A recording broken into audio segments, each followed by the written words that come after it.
are watching Business Access TV. Business Access. Business Access. Business Access. Business Access. You are watching Business Access TV. Business Access TV. Serious about business. Serious about business.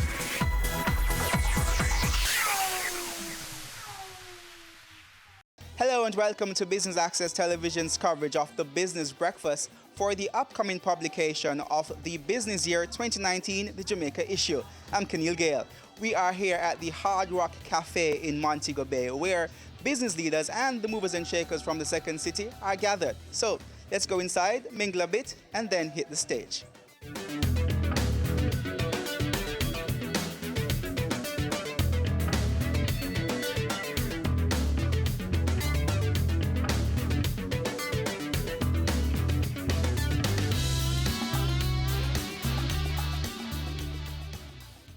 So we are delighted to have you to participate and share in our second edition of the Business Year Breakfast in Mobay. So that many of you, we know, have traveled long distances to be here, and it serves as a reminder to us all just how important our work is. So as a natural lover and a big traveler, I truly think that Jamaica is one of the most beautiful places in the world. And what I can say is that I am proud to live, experience, and work in Jamaica, and I promised to myself that I would portray Jamaica as best as it deserves, and foremost to showcase to the world what is the special island has to offer. So on behalf of the business year, I sincerely thank and acknowledge every one of you extended help to us for making this event a grand success. So first of all, Hard Rock Cafe. So Andrew Dixon, thank you. Mr. Fausto Solano, our esteemed partner, Mrs. Diane Edwards from Jampro, and the overall team, a Jampro team that supported us since the very beginning, since 2017 when we arrived. And thanks to the help and their support, we are here in Jamaica and we can conduct our research. I also sincerely thank Mayor Omer Davis of Montego Bay, Mr. Douglas K. Gordon, founder of Canex, Mr. Watson Lawson, the president of Chamber as well, Mrs. Caroline Fisher, Mrs. Tishura Gibbs, Mr. Robin Russell, general manager of Deja Resorts, Mr. Juan Manuel Merilla, my country editor. So thank you for all of you for your support since the beginning. Sorry. And you, my dear guests, leaders of the country that are leading not only Montego Bay, but Jamaica to the future, I thank you and welcome you. So we stand for bringing Jamaicans together and making Jamaica a better place, a more unified and a more connected place.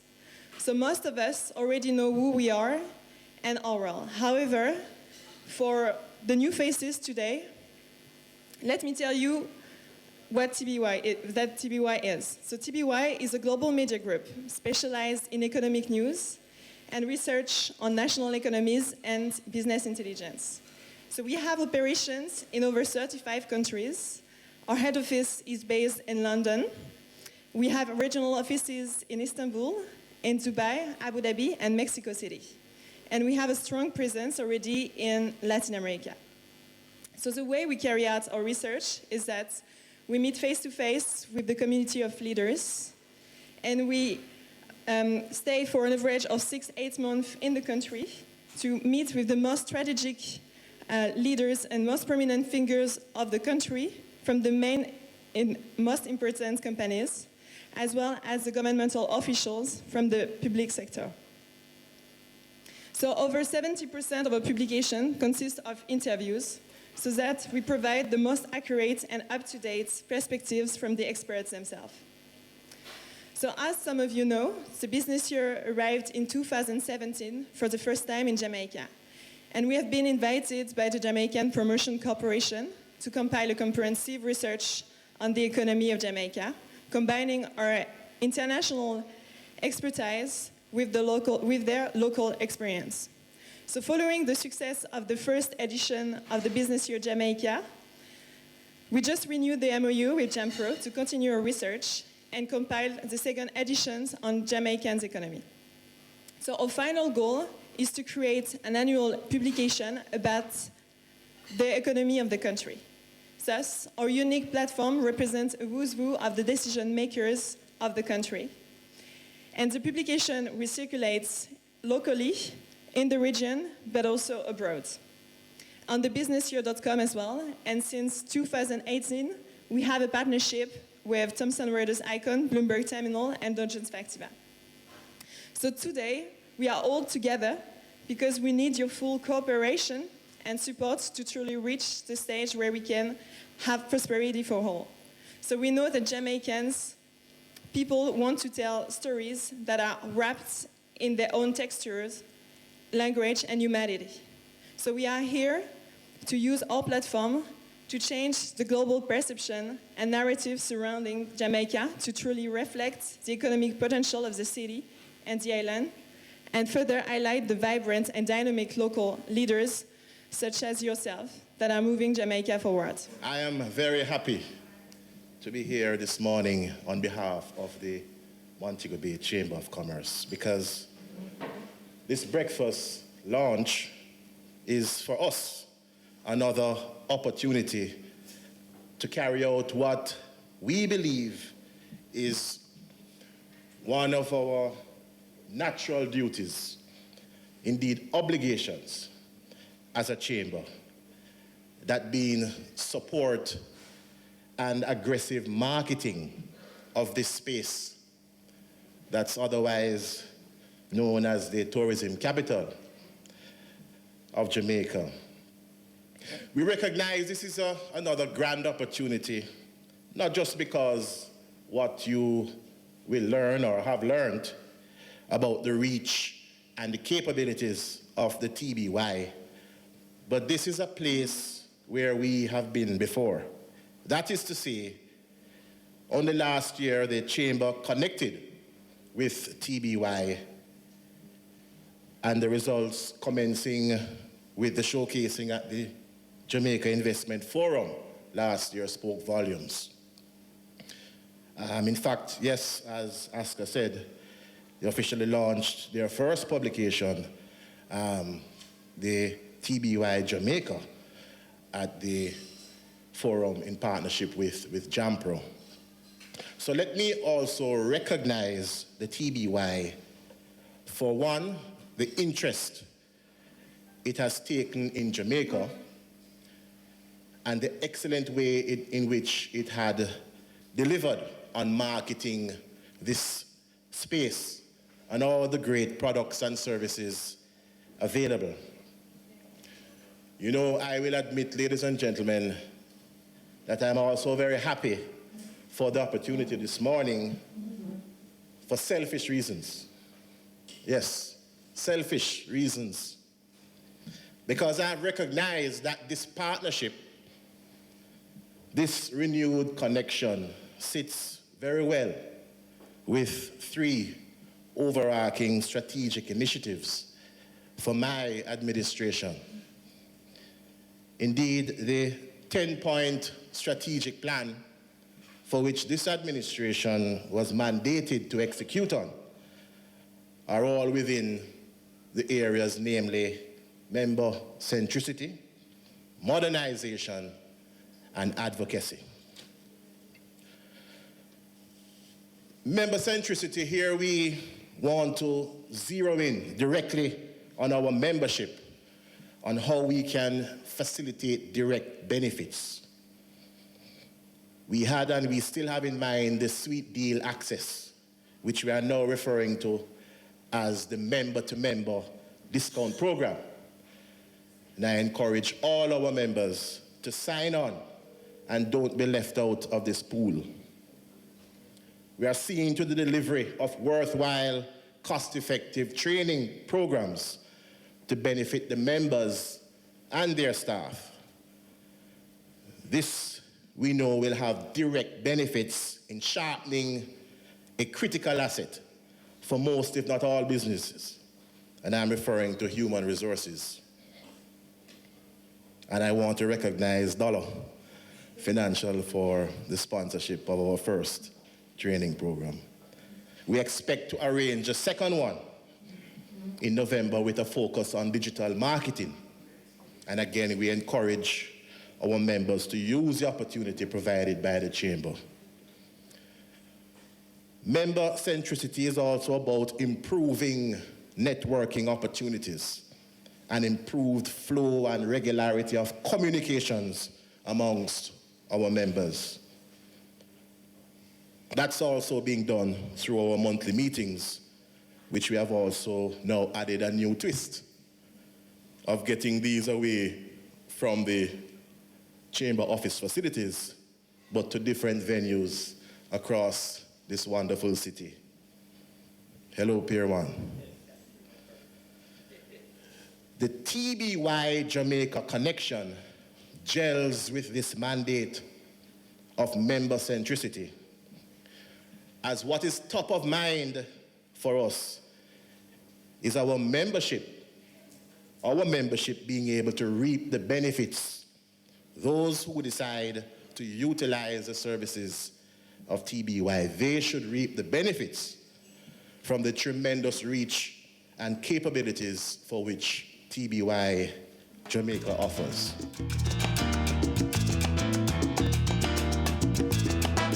We take our first break here on Business Access Television's coverage of the launch of the business year. We are in Montego Bay, and when we come back, we will hear from the mayor of Montego Bay, Homer Davis. M&A Strategy and Advisory. Are you planning for a merger or acquisition? M&A transaction. The decision to embark upon an M&A transaction is not one to be taken lightly. Whether pursuing a merger or acquisition, or considering a disposal or divestiture, the complexities of an M&A transaction require careful planning and execution. Clients can depend on our specialist teams to lead or support transactions requiring specific expertise on issues including business modeling, fast-track M&A, economic consulting, and government public sector advice. With deep experience, knowledge, and tools, Dodge & Global can meet stakeholder targets and expectations. Dodge & Global consulting teams can help you make smarter, more effective decisions. Let's have a conversation. Contact us at email info@dodgen.global. Website https://dodgen.global. Cameo brings the creative industries to life, highlighting creatives in different fields each week. Art. My life turns art. I breathe, I eat art. Fashion. Food. Without a customer, we're nothing but four walls. Music. Film. Cameo, only on Business Access TV.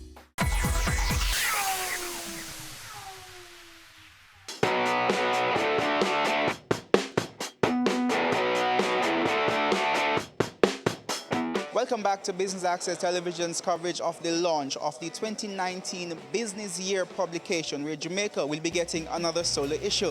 We will now hear from Montego Bay's Mayor, Councillor Homer Davis. Let's go to the stage. Montego Bay, our little city, our friendly city, our beautiful city, carries the title. And it's not something from my imagination. It is something that has been recognized, that we are the fastest growing city in the Caribbean. And for that, you, the members of the business community, you, the members of the Chamber of Commerce, and those who are involved in tourism, ought to give yourself a round of applause for that. Hadn't it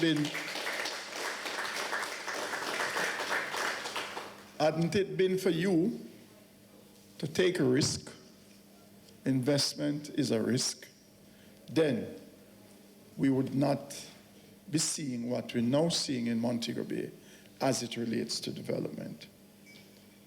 So,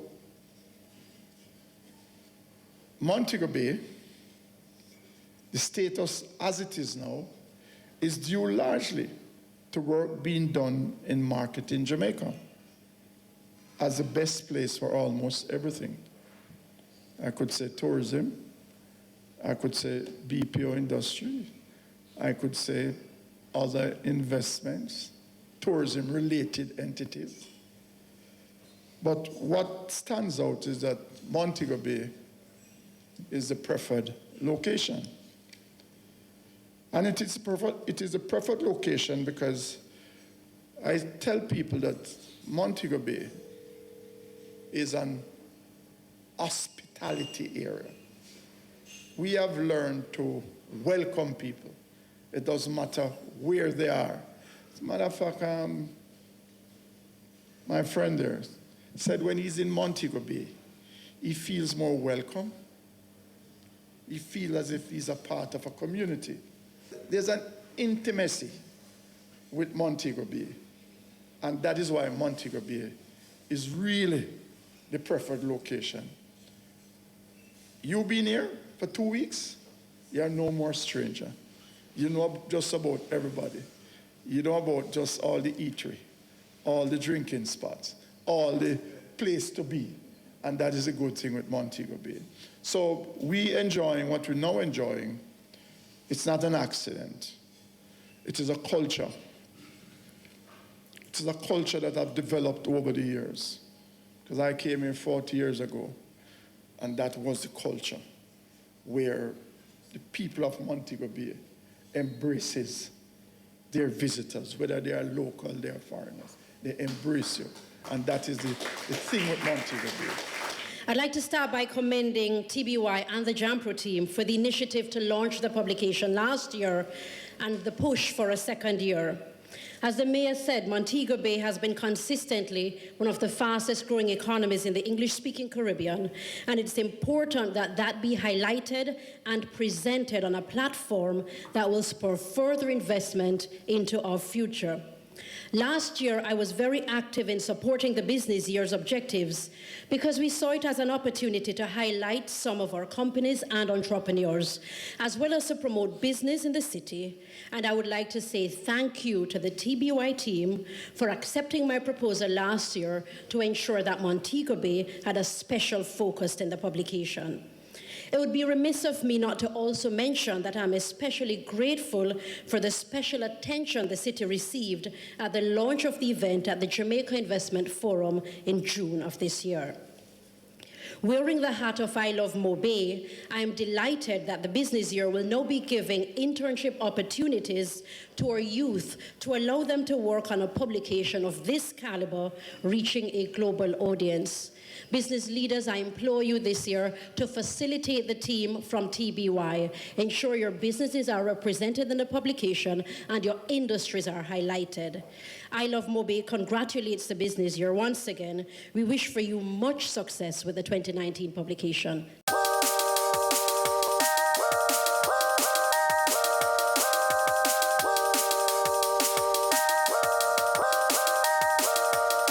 What was your major takeaway from the presentations this morning? Well, the fact that we're covering Jamaica again for this year. We did last year, and it was good highlight, good focus, and we know that there's a laser focus kind of interest now on Jamaica. We have done very well in the Doing Business report, in the Global Competitiveness Index, and so this, will take us further in positioning and presenting Jamaica as a great place for investments. So what are some of the opportunities do you see for your industry in particular from a publication such as this? Well, as you know, we're in the global services business. So our interest is customers looking to do business with existing providers, new entrepreneurs, new businesses in Jamaica. So anything that promotes the capabilities of Jamaica, that highlights the growth and development and the complementary businesses that support global services is good for our industry. In your presentation, you spoke about the importance of a magazine and publication such as this to Jamaica and to Montego Bay. How will you be ensuring or encouraging your members to try to leverage this type of exposure? Yeah, well, look, we as a chamber, we always understand the power of marketing, the power of getting your message out. You could have the very best product. You could have, it's the best thing since sliced bread. But if you're not getting your message out to the marketplace, it really means nothing. So we encourage and we will encourage our members to jump on this opportunity. It's, as I had said earlier this morning, that it's a place where we have been before because we did it last year. It was highly successful. You've seen the product. They're also on the World Wide Web. You can view it there. And they have the capacity to get your message out globally. We encourage our members to look at it and to see how well they can exploit the opportunity.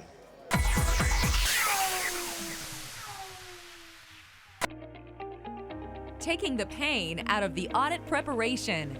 Crow Jamaica now offers audit management services, AMS.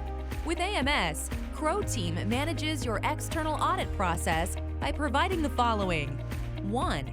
Prepare and review schedules for your external auditors. 2. Prepare responses to your external audit team queries. 3. Assign our team members to locate supporting documents during field work. 4. Draft financial statements in accordance with IFRS to supply to your external auditors. 5. Provide guidance to your internal accounting staff regarding classification and recording of transactions. 6. Review your general ledger for accuracy. 7. Prepare necessary journal entries. 8. Prepare fixed asset register. 9. Prepare accounting and operational manual for effective internal control. 10. Liaise with the company external auditors. We work with your team to achieve timely and effective external audits, resulting in timely completion of your audited financial statement, while your current staff focuses on their daily activities. Contact us, info@crowhorwath.com.jm. Website, www.crow.com/jm.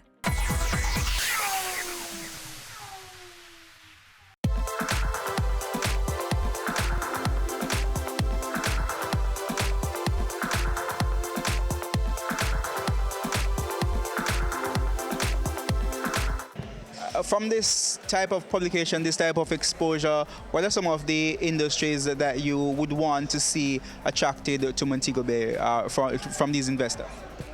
Well, Montego Bay is known for tourism,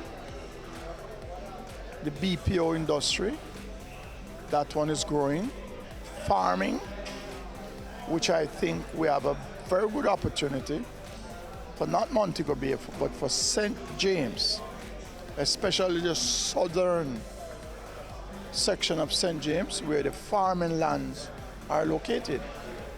Because we have a service industry, and a great part of that service industry and this hotel industry is that the visitors who come here, they eat and they drink. I am not sure, or I could say that I don't think that we are really taking full advantage of the supply chain. In terms so you're saying that there's a lot of untapped potential there? I think so. I know so. Because from time to time you will hear things.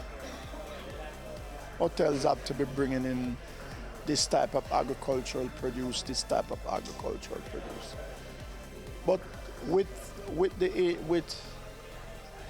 what I've been hearing from Minister Shaw, who is the agricultural minister, and J.C. Hutchinson, it tells me that there's a thinking now taking place that our farmers need to understand that farming is a business. And if you're running a business, it has to be run efficiently, effectively, and it runs in a way in which you can make profit and you can sustain and maintain your family and your life. Tell us a little bit about SolarBuzz. Well, SolarBuzz is a energy company focusing on renewable energy. So we install mostly solar projects for residential and commercial clients. We also do a lot of glass glazing and tinting to help reduce heat loads coming into properties to also reduce their energy consumption. How do you see a company like yours and other similar companies benefiting from Jamaica getting another issue of the business year? I think that anytime a publication like the Business Year focuses on Jamaica, they're so prominent that it shows us in a very good light worldwide, and business people around the world see Jamaica as a viable investment. So I think it's a tremendous opportunity, and I think we should be very grateful to have them focus on our island. What kind of investment do you see, or potential investors do you see being attracted by this publication in terms of to come and invest in Jamaica? Well, I mean, I think we'll continue to see the BPO market grow. I definitely see the energy sector, which I'm focused in, growing.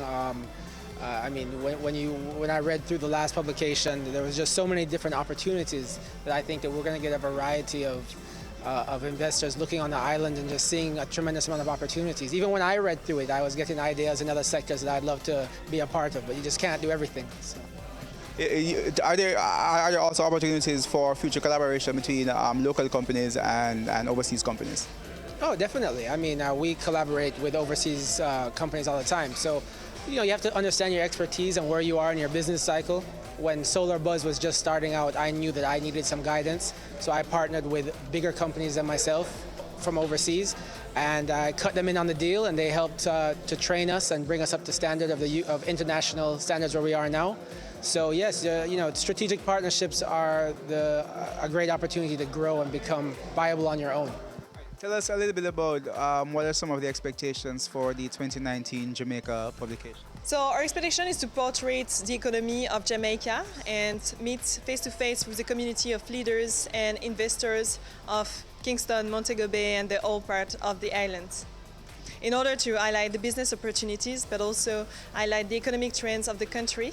And our final goal, is to create an annual publication about the economy of Jamaica, and as well as attracting and boosting the economy of Jamaica, but attracting as well foreign direct investment in the country. For those who aren't familiar with the publication, tell us a little bit about your audience and other publications, other countries that you've done publications for. Okay, so thank you. Very good question. So actually our readers are investors, our leaders. So all the publication is read by general managers, CEOs, and all the community of leaders from the private and public segments, the main important companies, as well as governmental officials, ministers and prime ministers, leaders of the country. And we reach out 9,350 readers in Jamaica and 88,000 readers internationally, as well as we distribute the publication online on thebusinessyear.com. And since 2008, which is a breakthrough in the history of the business year, is that now we have a partnership with Thomson Reuters Icon, Bloomberg Terminal, and Dow Jones Factiva. How much of a big deal is this for Jamaica, the Jamaican economy, and businesses in Jamaica? So it's a great way to give the voice of Jamaicans himself and experts himself, and showcase the strengths and the opportunities of Jamaica and the business opportunities in the international scene. And that's how we end our coverage of the Business Breakfast for the publication of the Business Year's 2019 Jamaica issue. We hope you enjoyed our coverage. I'm Keneal Gale. Pleasant viewing.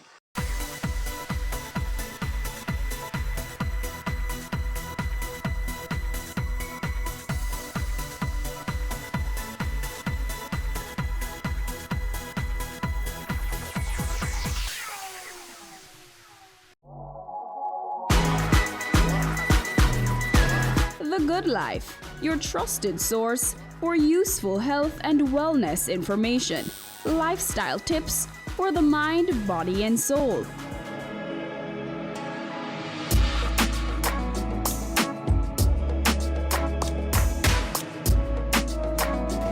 Tune in Tuesdays at 8:30 p.m. on Business Access TV. We are serious about the business of real estate, so catch Home Sweet Home Sundays at 4:30 p.m. or if you missed it, check our website at batvja.com. In Jamaica, but at this beach, locals and tourists will be tempted by the tides to grab a surfboard and ride the waves. So if you're here, do it anyway. My name is Anthony, and I've been surfing over 4 years now. Boston Bay Beach is one of the safest beaches to surf and swim and come and enjoy our good food that we have here as well. Well, I've been surfing here at Boston Bay Beach for 9 years now and still going. Well, you have beautiful scenery, nice waves for surfing, and then you have nice jerk food all around and nice friendly people. So right now here at Boston Beach is like the most beautiful place on the island for surfing. Surfing kind of like refreshes my mind and after a stressful day and stuff like that. And teaching people to surf is also fun. It helps to put a smile on other people's face and stuff like that.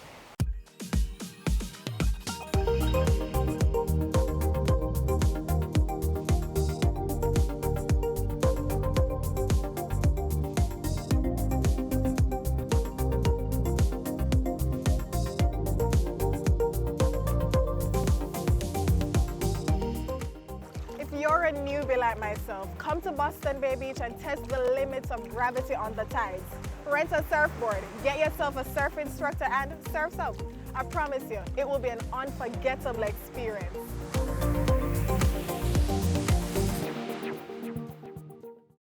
Now, on my journey in Portland, I discovered somewhere that's tucked away in the parish.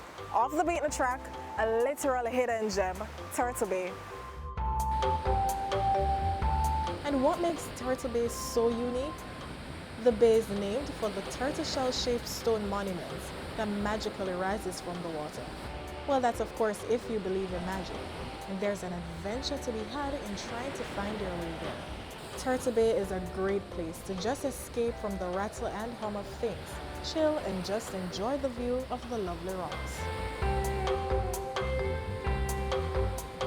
Now, after exploring all those exhibitions of colors, the ebb and flow of tides, and the beach bowing to our need for adventure, I mean, it's only fitting to relax a little above sea level.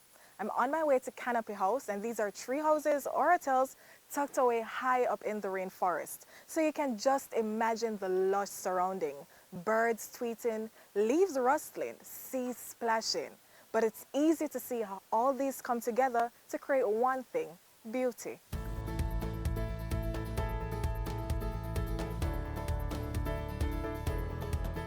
Canopy House is actually near the Blue Lagoon in Port Antonio.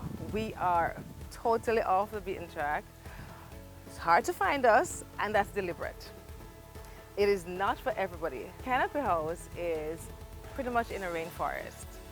So we have totally wooden structures. We try to fit into the environment. So if you're not into natural scenery, if you're not into environmentally friendly properties, this is not for you. We use local people to make the houses and local wood. So sweetwood, almond tree, these are just some of the names.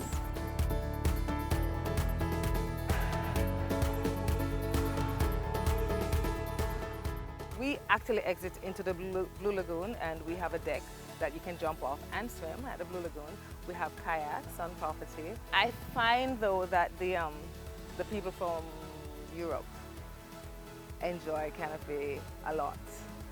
And lately we have been getting a lot of people from Jamaica because Port Antonio is now becoming the capital of getting away from it all in Jamaica. It's no easy ride getting here, but it's a worthwhile trip. So Portland may be several different things for several different persons. And for me, it's a parish with so much beauty to see, feel, and taste.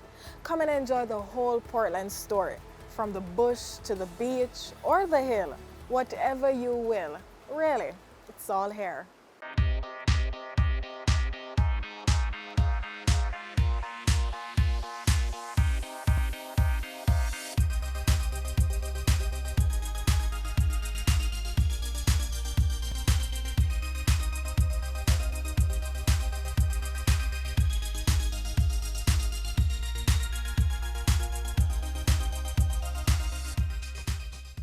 look inside the drum.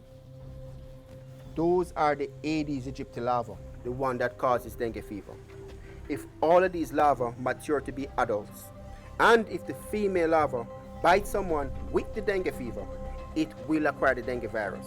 And if that mosquito bites you, you will get it. Dengue fever? Yes. Help prevent the spread of dengue. Clean up your home and community. Destroy mosquito breeding sites. Protect yourself from mosquito bites. Prevent dengue fever. We're still celebrating the men and women who we believe epitomize the best characteristics of our forebears. Some of them were acknowledged in the 2019 staging of the ceremony of investiture and presentation of national honors and awards at King's House. Take a look. To be honest, I feel wonderful. It's amazing to do something that you love for nothing more than love of country and the sport, and then to be thanked for it. To be honored by a country is still a great event, in my view. We are on the lawns of King's House as usual. It is the ceremony of investiture and installation of national honors and awards. Dr. Julius Garvey is, of course, the son of Jamaica's first national hero, the Right Excellent Marcus Mosiah Garvey. He served the Jamaica Broilers Group for 59 years and fostered the development of the contract farming model.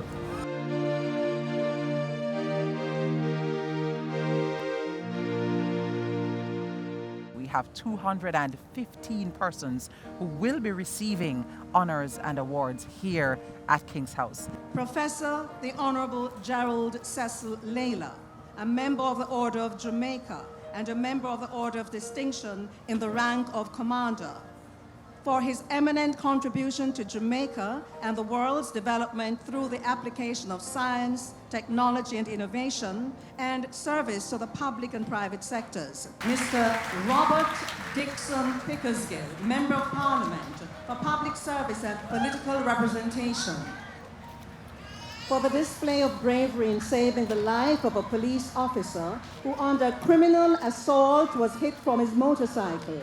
Ms. Foster rescued the injured officer and transported him to hospital. I was just basically going towards 6 Mile on my way to get some duties done. Saw the police officer passing me on my right side.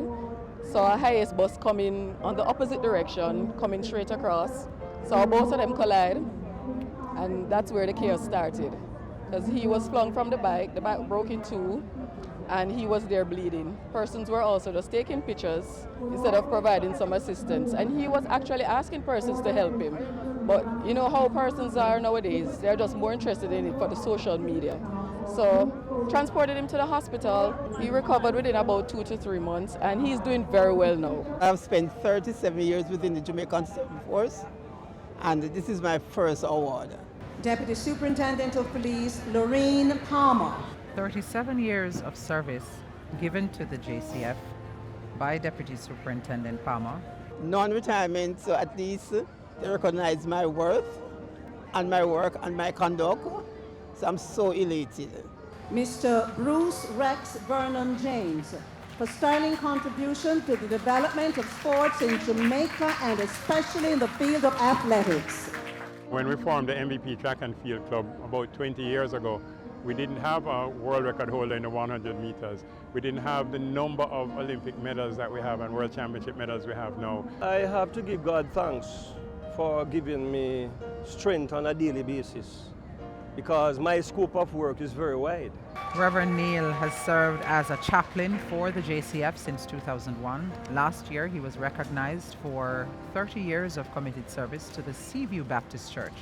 I worked for 19 years at B.B. Cook High School in Junction as a chaplain, school chaplain. I worked for 19 years as a station pastor for Junction Police Station. I worked for 19 years at Witton Sons Funeral Home, Junction St. Elizabeth.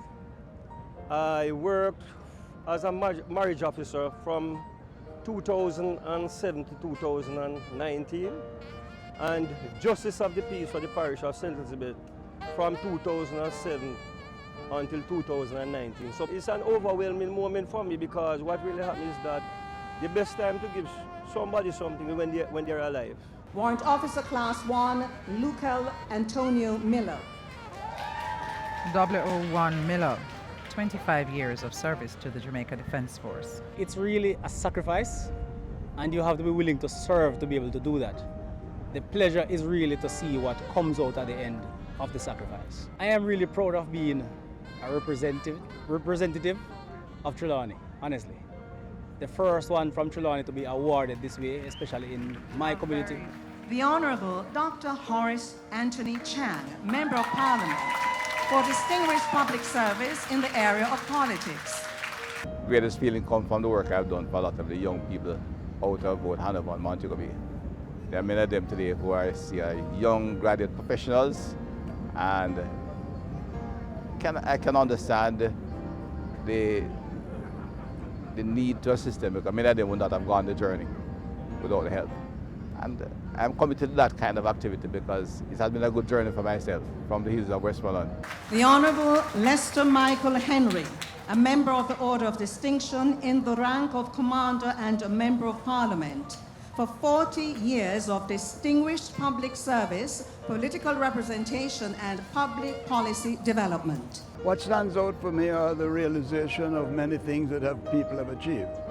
For instance, it's a culmination in terms of sitting beside a descendant of Marcus Garvey. None but ourselves can free our minds. It's also the looking at and listening to Dean Fraser play what is the title of my book, Many Rivers to Cross.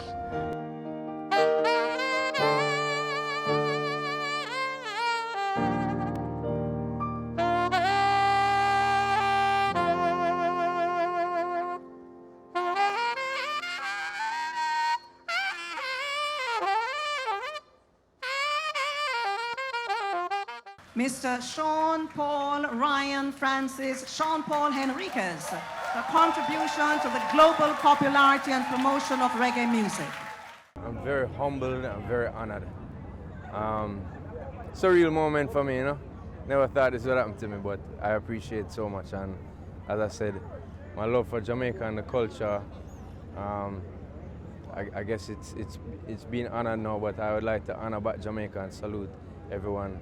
Thank you so much. Appreciate it. What color is the rainbow? Oh, check it next time it shows. It's the way we should be, together in harmony, rocking on the same boat, sailing up the same stream. Oh, no matter what they do, no matter what they say, all the Jaja children and go Harambe, Harambe.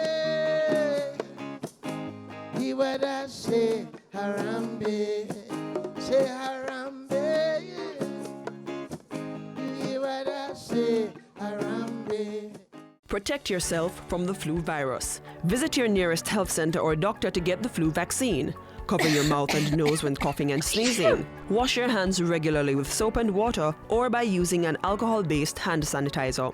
Avoid the spread of germs by not touching your eyes, mouth, or nose. And be sure to regularly disinfect surfaces and objects that are used often.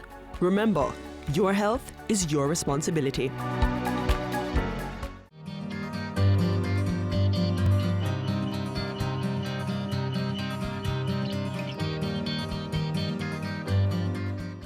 And that's all the time we have available on this station, but only for today. We return tomorrow with another informative magazine program. We hope you keep the link, whether by email, through our website, on all major social media platforms, our YouTube channel, or our mobile app. See, there's a plethora of ways to stay connected with us. We look forward to hearing from you. Until next time, I'm Adrian Atkinson. Thanks for watching.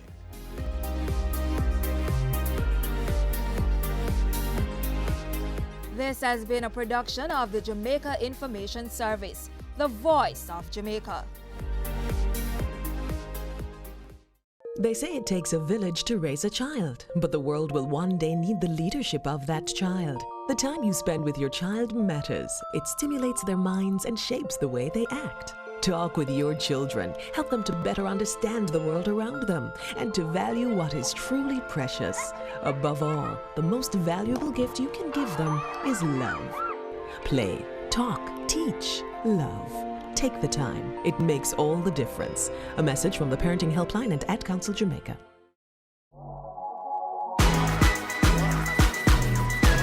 The Good Life, your trusted source for useful health and wellness information, lifestyle tips for the mind, body, and soul.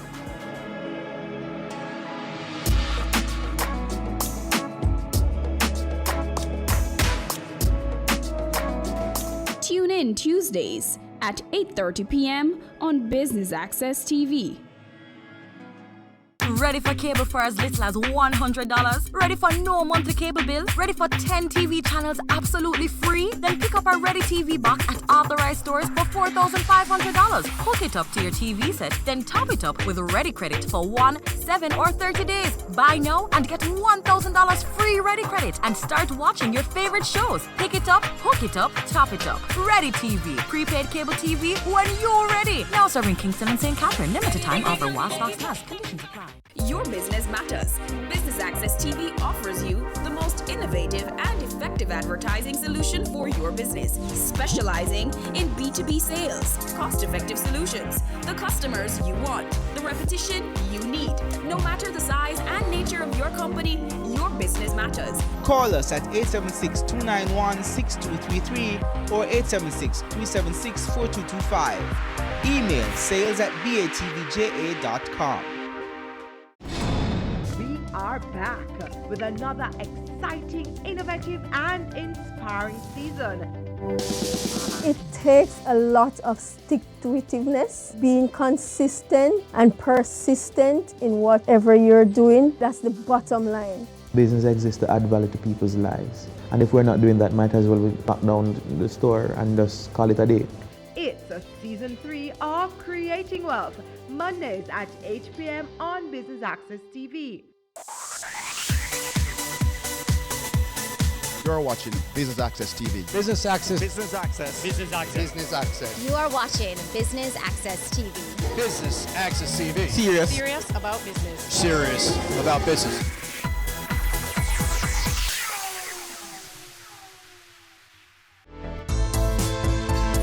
Welcome to another corporate events coverage, and this time around, BATV is on location at the Bank of Jamaica Auditorium, ready to bring you highlights from day one of the two-day conference dubbed A Call to Action, Driving Financial Inclusion with Digital Payments. I'm Javon Keys, and I'll be your host. Stay with us.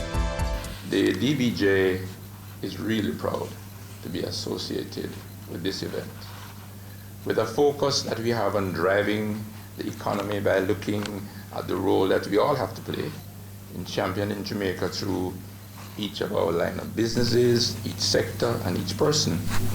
It is indeed appropriate, I think, that the theme of this conference is a call to action. Each representative in this room was not invited by coincidence. It was by assessing the vision that as to where we are, where we need to be, and who are the instrumental players needed to help us in this journey. And so it makes sense that the DBJ and the Bank of Jamaica would collaborate in this area. The DBJ, as most of you probably know, is mandated to provide opportunities for all Jamaicans, regardless of their social status, to improve the quality of their lives through developmental financing. The Bank of Jamaica is responsible for creating and managing the monetary policy that affects every Jamaican and every financial institution in the country. Therefore, coming together to hold a conference on financial inclusion and digital payments, we see as a logical development of our relationship with the BOJ. But why is financial inclusion so important and digital payments that it merits a two-day conference? I believe it is important because when you look at the world's poor, including many Jamaicans, they live and work in what is known as the informal economy. Yet even though they have very little money, they still manage to save, borrow, and meet their day-to-day expenses. However, without access to the formal financial system that allows savings account, debit card, insurances, lines of credit. They rely instead on informal means of managing money. And these include, as we all know, family, friends, cash on hand, pawnbrokers, money lenders, or simply keeping it under the mattress. But as we all know, these choices are almost always inefficient, risky, and expensive. And therefore we encourage those who are regarded as the unbanked to become a part of the formal financial system, as it will provide benefits to the individual as well as on a national level. Simply put, we become part of something that is so much bigger.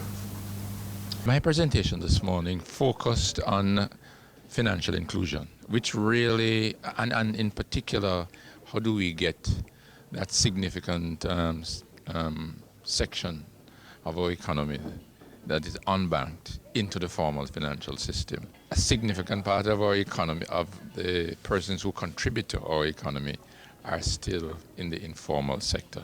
We need to get them into the formal sector so they can access the benefits that would come with being a part of the formal financial system. So our role really is to encourage them, to educate them, to show them the benefits that can be derived from being a part of the formal sector. And in so doing, utilize the payment mechanisms that is going to be discussed here today. For example, the whole matter of mobile payments, digital payments, and other benefits that they would derive from coming into the formal financial system.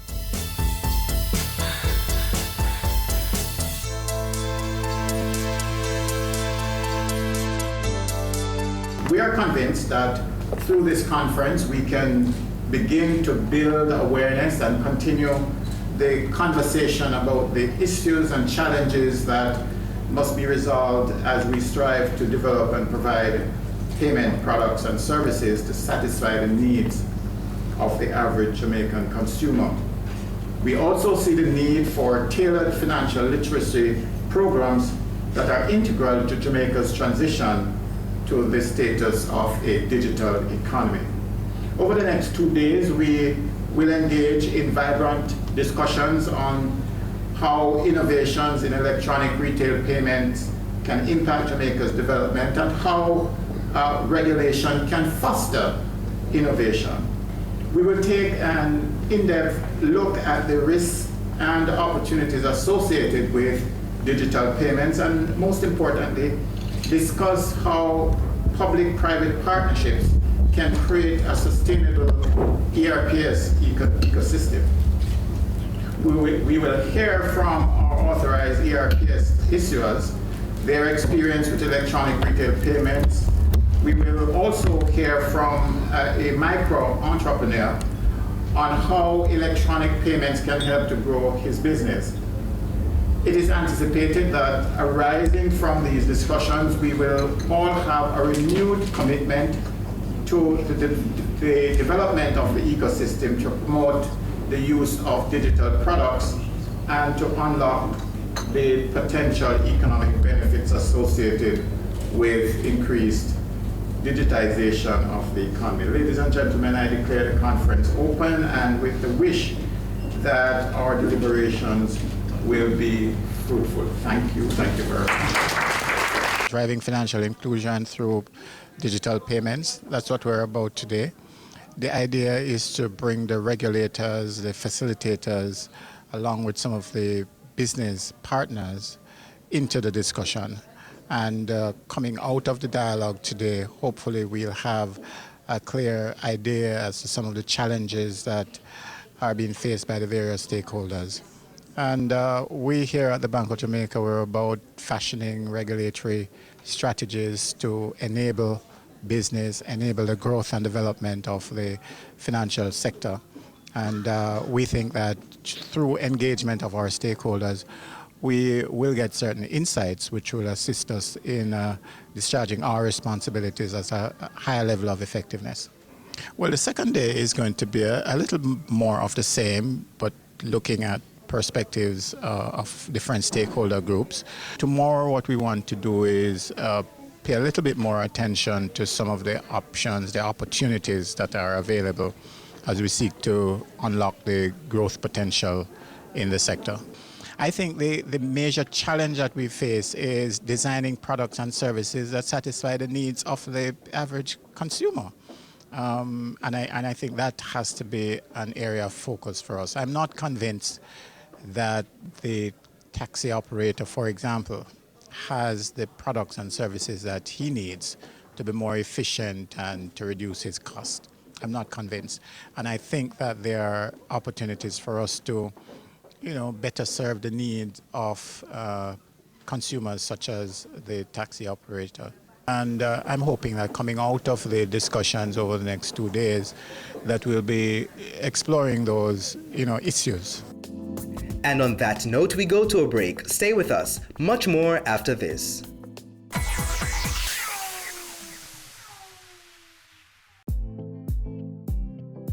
Stay current and gain more information on the ever-evolving industry of real estate on Home Sweet Home, Sundays at 4:30 p.m. on Business Access TV.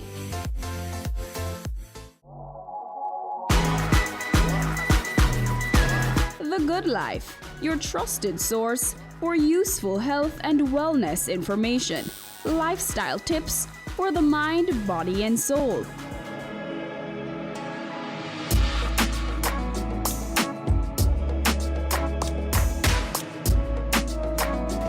Tune in Tuesdays at 8:30 p.m. on Business Access TV.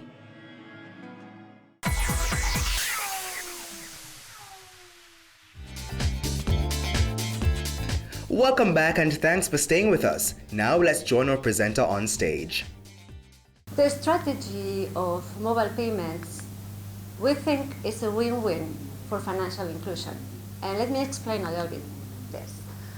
If there is a country that goes directly to mobile payments without having gone through the previous stages of digital finance or buying through the internet, through traditional landlines, through the internet providers in general, we see internationally that the improvements go 10 times faster.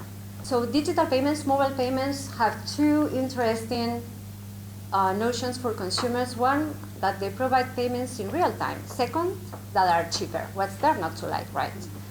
And why do we think it's a win-win strategy for the different actors? First, for the unbanked, of course. If you do not have a banking account, and I've heard that roughly in Jamaica maybe it can be around 80% of the population, 70, 80%. But nevertheless, almost 100% have a mobile phone. So that brings opportunities, right?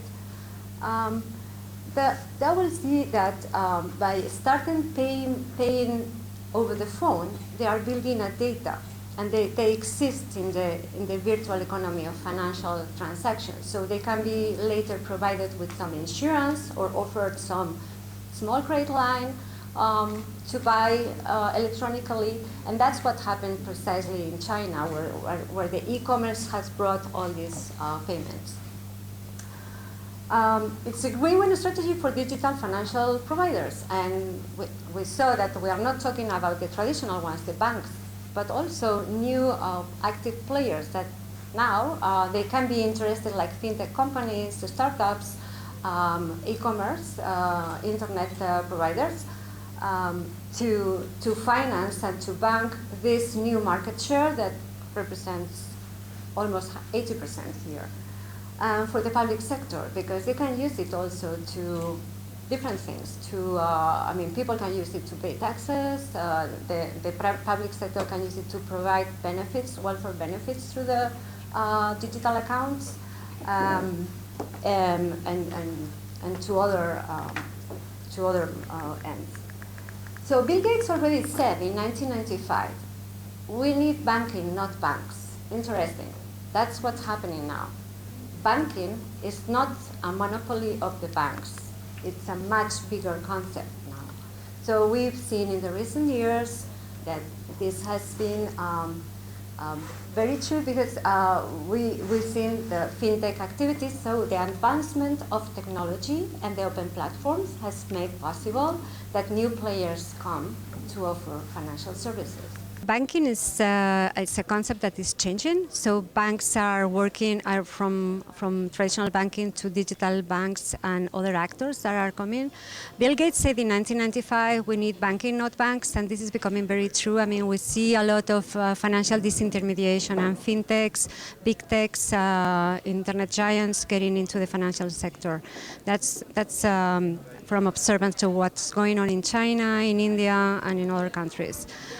This is a win-win strategy for consumers, for unbanked population, because they see that they can have access to more products. If start doing payments, then they can build transactional data, and this data is embedded into the system, and they can be sold other products.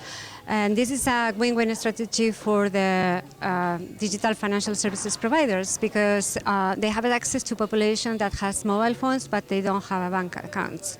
And finally, this is a win-win strategy for regulators, because they can use these systems also to provide welfare benefits, payments, payrolls, and they can be used to pay taxes, and so the traditional concept of banking is changing. And if the countries like Jamaica that didn't have a previous digital strategy that includes using landline services, it is well researched that the countries that go mobile first or mobile only, the improvements are 10 times faster, which is good news also. In terms of safety, it's very important to collaborate with the financial inclusion programs. They collaborate with financial literacy.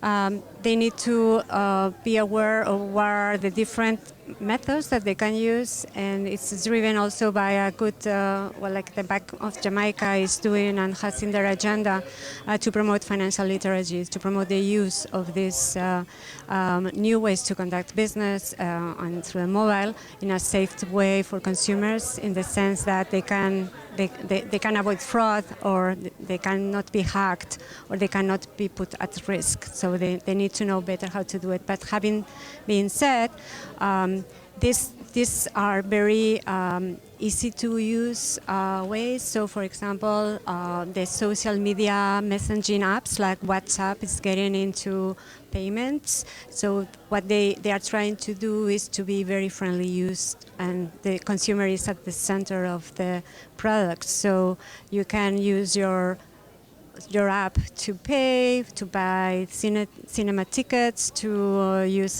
for taxes, to pay your taxes, to different things. So they are trying to do it so that it's very user-friendly. We take our final break, but don't go anywhere. We have more highlights for you after this.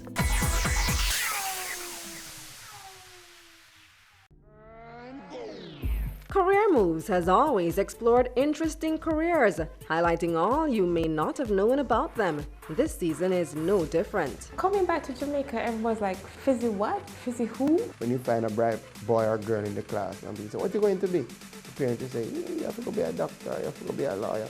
Nobody says you have to go be a politician. Let me see your hands! Tune in Tuesdays at 8 p.m. on Business Access TV.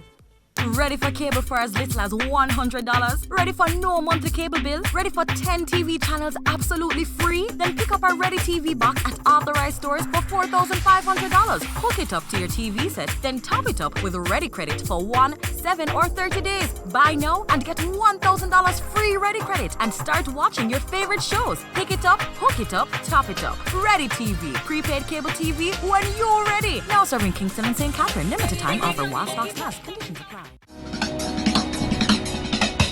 Cameo brings the creative industries to life. Highlighting creatives in different fields each week. Art. My life turns art. I breathe, I eat art. Fashion. Food. Without a customer, we're nothing but four walls. Music. Film. Cameo, only on Business Access TV.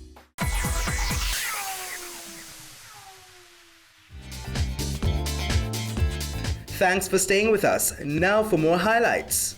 GKMPay really have quite a few functionalities, and I think one of the things I've learned this morning is the use of collaboration, because I can see how easily we can collaborate with SMEs and other persons here. So basically, our functionalities allow us to load remittances to phone, and we must say here that we're one of the only mobile payment solution that can do that. So for instance, you walk into our Western Union location, and you can load the cash that you would now take out of that location onto your phone, right? So the functionality, as you see, is there. We do telephone top-up, so you can top up your phone, whether it's Line, Digicel, Flow.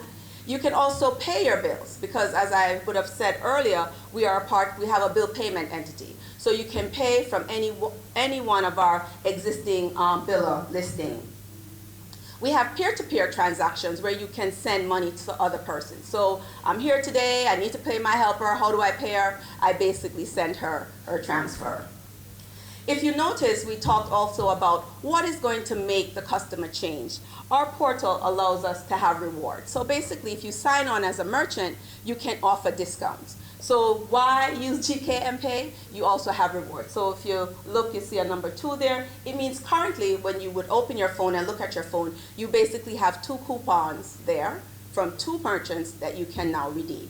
I think it's important that we talk about security, because it was also mentioned the issue of lack of trust. Why should I use my phone? Is it safe? In developing our product, that was something we had to take into consideration. So in terms of using it, you have a PIN. You have to use a PIN to get on. You have to use a PIN to complete your payment. When you go into our self-serve portal, which is again helping you to basically help yourself through this new journey that you're on in terms of becoming digital, there is a self-serve or customer portal that is self-serve. And of course, it's encrypted. If you leave your phone, it's locked, right? If you lose your phone, you do not lose your money. And I think that's also very important that we have to educate our consumers on. If you lose your phone, it's even safer than if you have lost your wallet or if you have lost your credit cards or your debit card. There's not this long process. You call the call center and you reactivate your phone. So the issue of security and development was integral in terms of the platform that we developed. So what were some of the challenges we were facing in terms of GKMPay? And I heard it again from the previous presenter. The idea of educating our customers. There is still this lack of trust for the technology. You know, do I really trust that my money is going to be on my phone, that I'm going to be able to use it when and where I want to use it? What if I lose it? So how do we truly get our customers to embrace this new technology? We also have to educate them that it's safer, you know, to use the phone. I have in the audience, we invited the head of the Taxi Association here today, Alan Blair, right? And one of the things we've been saying is, as taxi men, collecting, how is it safe for you to be on the road all time of night with money on your body? So we're also promoting safety, but still we were having a challenge. So customers, merchants were really not accepting that this is a new norm. So we have launched GKMPay. I want to go to KFC, but KFC is saying, what is GKMPay? What's in it for me? And the customers are saying, I can't go anywhere and cash out, so why should I get GKMPay? So again, it was interesting to see the 2 approaches in terms of top-down, bottom-up, and which do we think is best for Jamaica, because there's going to have to be, I believe, a regulatory push to get persons on board, right? So the issue of onboarding our merchants, our agents, our customers is truly a challenge. Which come first, the chicken or the egg?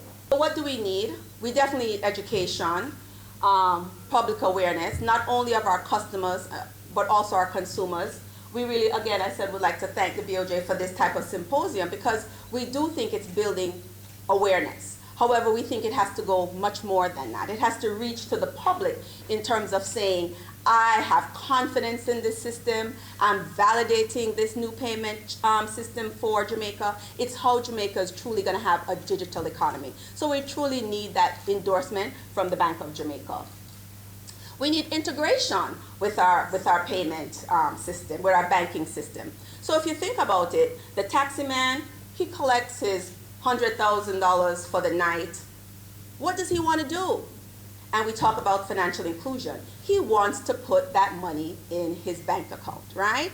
So right now he would have to go and cash out. We're saying he should be able to go to FGB, NCB, and lodge his monies to his bank account. And we think this is another integral takeaway of a symposium like this. We really need our consumer to be able to be bankable. And if we talk about true financial empowerment, true financial inclusion, this is the way we're going to get it.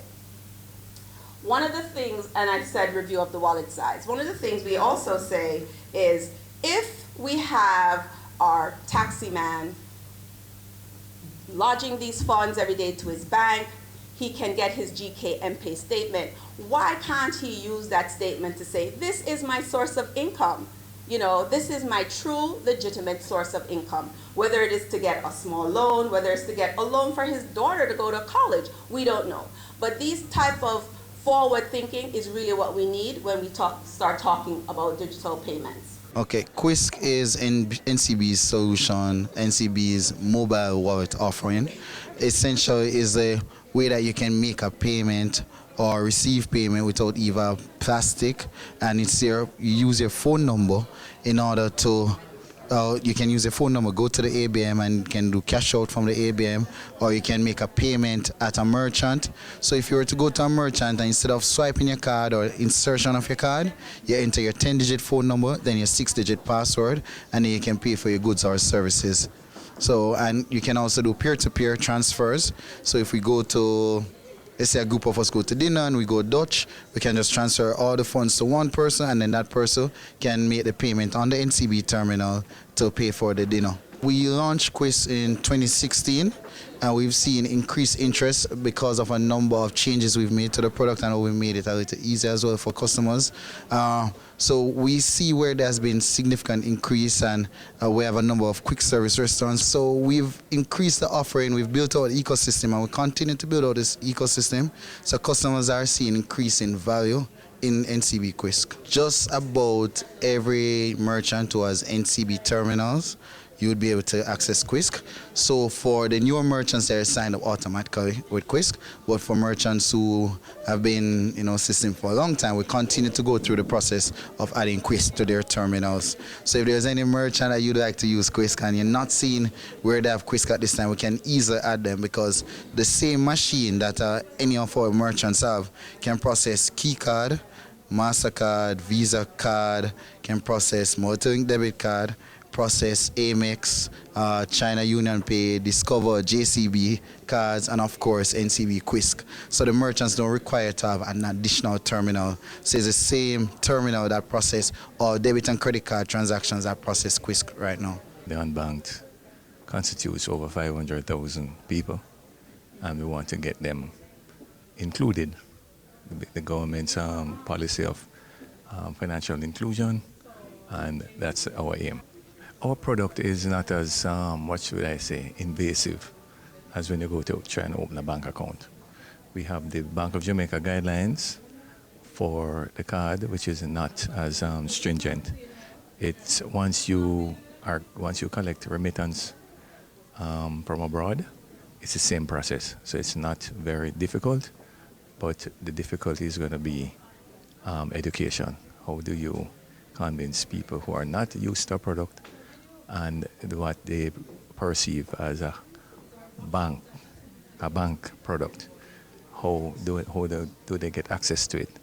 And that's what we're trying to do. We're trying to find ways to make it simple and fast. I think it's very timely, because without financial inclusion, the economy cannot grow. If you have half your population unbanked and doesn't have access to financial services, which means credit, just a regular bank account to do transactions, it's very, very difficult to maximize your potential. We went to a card product as opposed to the mobile wallet. Our products can also use mobile technology, but it's just an educational process, and that's long and hard to convince somebody to put your money on a device like a a phone. It's not an easy thing to persuade people to do. They don't have any confidence in it. They have never seen it. And how do you convince them that it is safe and this is going to be a very convenient tool?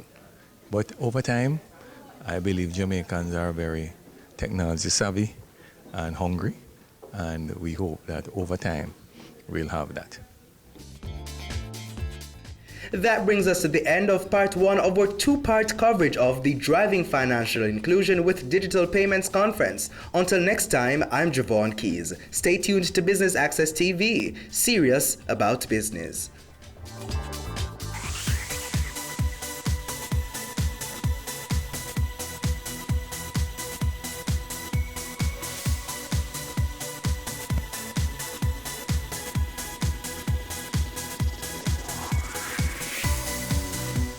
They say it takes a village to raise a child, but the world will one day need the leadership of that child. The time you spend with your child matters. It stimulates their minds and shapes the way they act. Talk with your children. Help them to better understand the world around them and to value what is truly precious. Above all, the most valuable gift you can give them is love. Play, talk, teach, love. Take the time. It makes all the difference. A message from the Parenting Helpline and Ad Council Jamaica.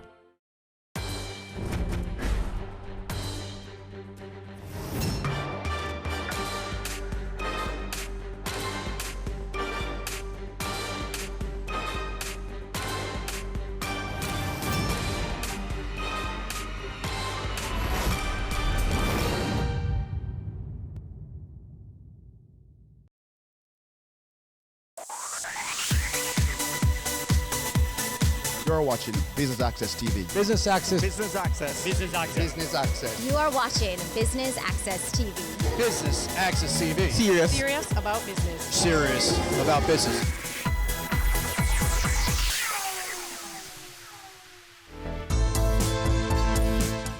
Welcome to part 2 of BATV's coverage of the Driving Financial Inclusion with Digital Payments Conference happening right here at the Bank of Jamaica. I'm your host, Javon Keys, inviting you to stay tuned. DBJ, in collaboration with the Inter-American Development Bank, has embarked on a program of financial inclusion, or assisting with the development of the and also assisting with the development of the micro, small and medium-sized enterprises.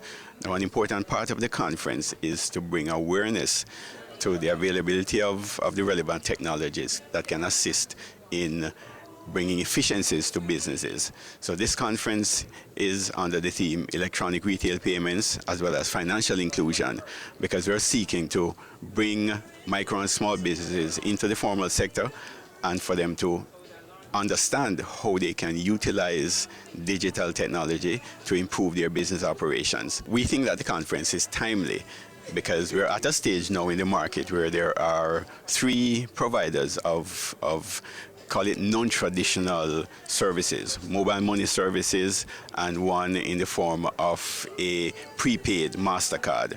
Now, as it relates to mobile money, that particular service has been on the market for about 3 or 4 years, but the adoption of mobile money services has been below par.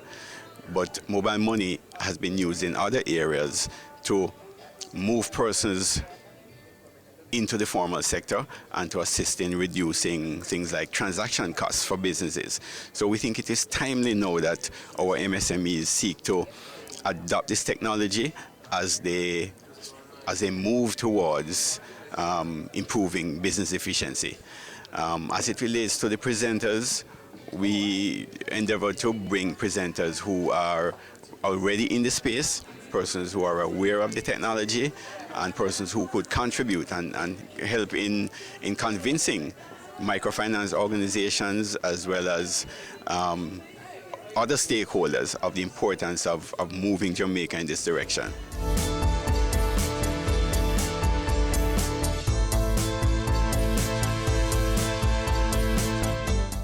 The idea behind this is really seeking how we can help to develop the ecosystem for digital payments to encourage more persons to actually use it as a means of engaging with regulated financial institutions or regulated payment system providers.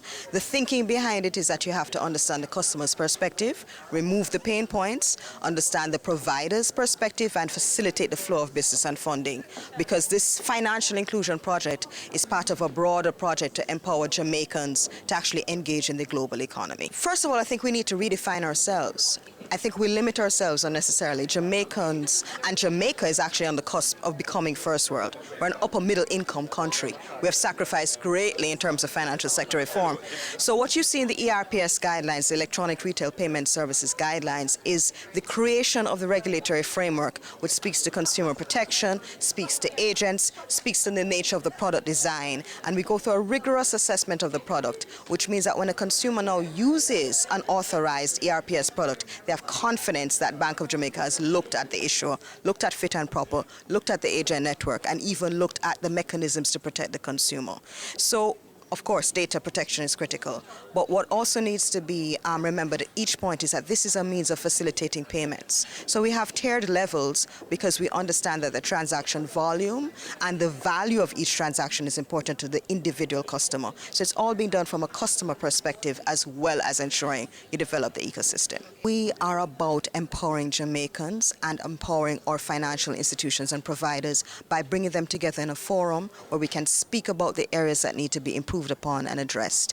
And the main takeaway for the Jamaicans would be that we can actually use digital payments to facilitate business and facilitate it easily with confidence, knowing the payment will go through, knowing that it will reach its intended recipient, and knowing that you have confidence at the end of the day, your wallet, your mobile wallet is in fact operating as it should to protect you.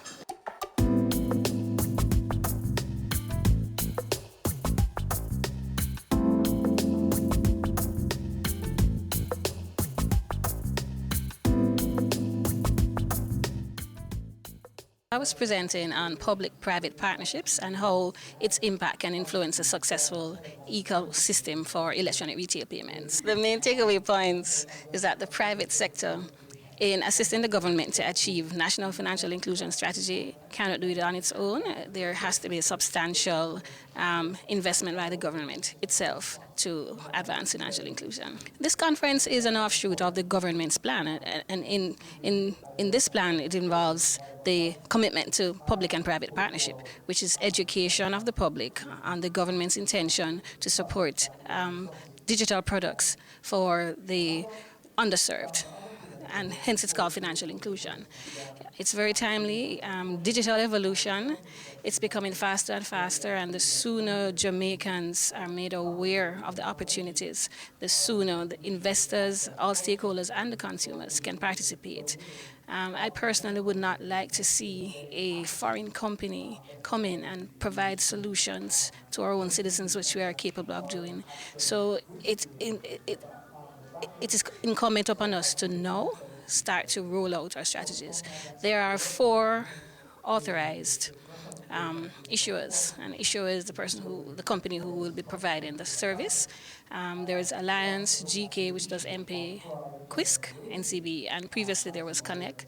And these companies have made significant advancements and investments into the new ecosystem. And I personally believe that there's so much opportunity. Lasco Financial Services is preparing its application as well, because we see the opportunities in the market. But for the state, we believe it is necessary for them to assist us with the public education, because we have to convert.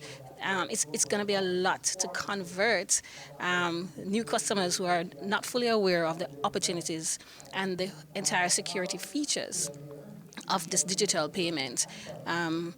That us as issuers can't do on our own. So that was mainly the gist of my presentation, to make the state think differently about their role in financial inclusion, and also to make the investors think differently about their role.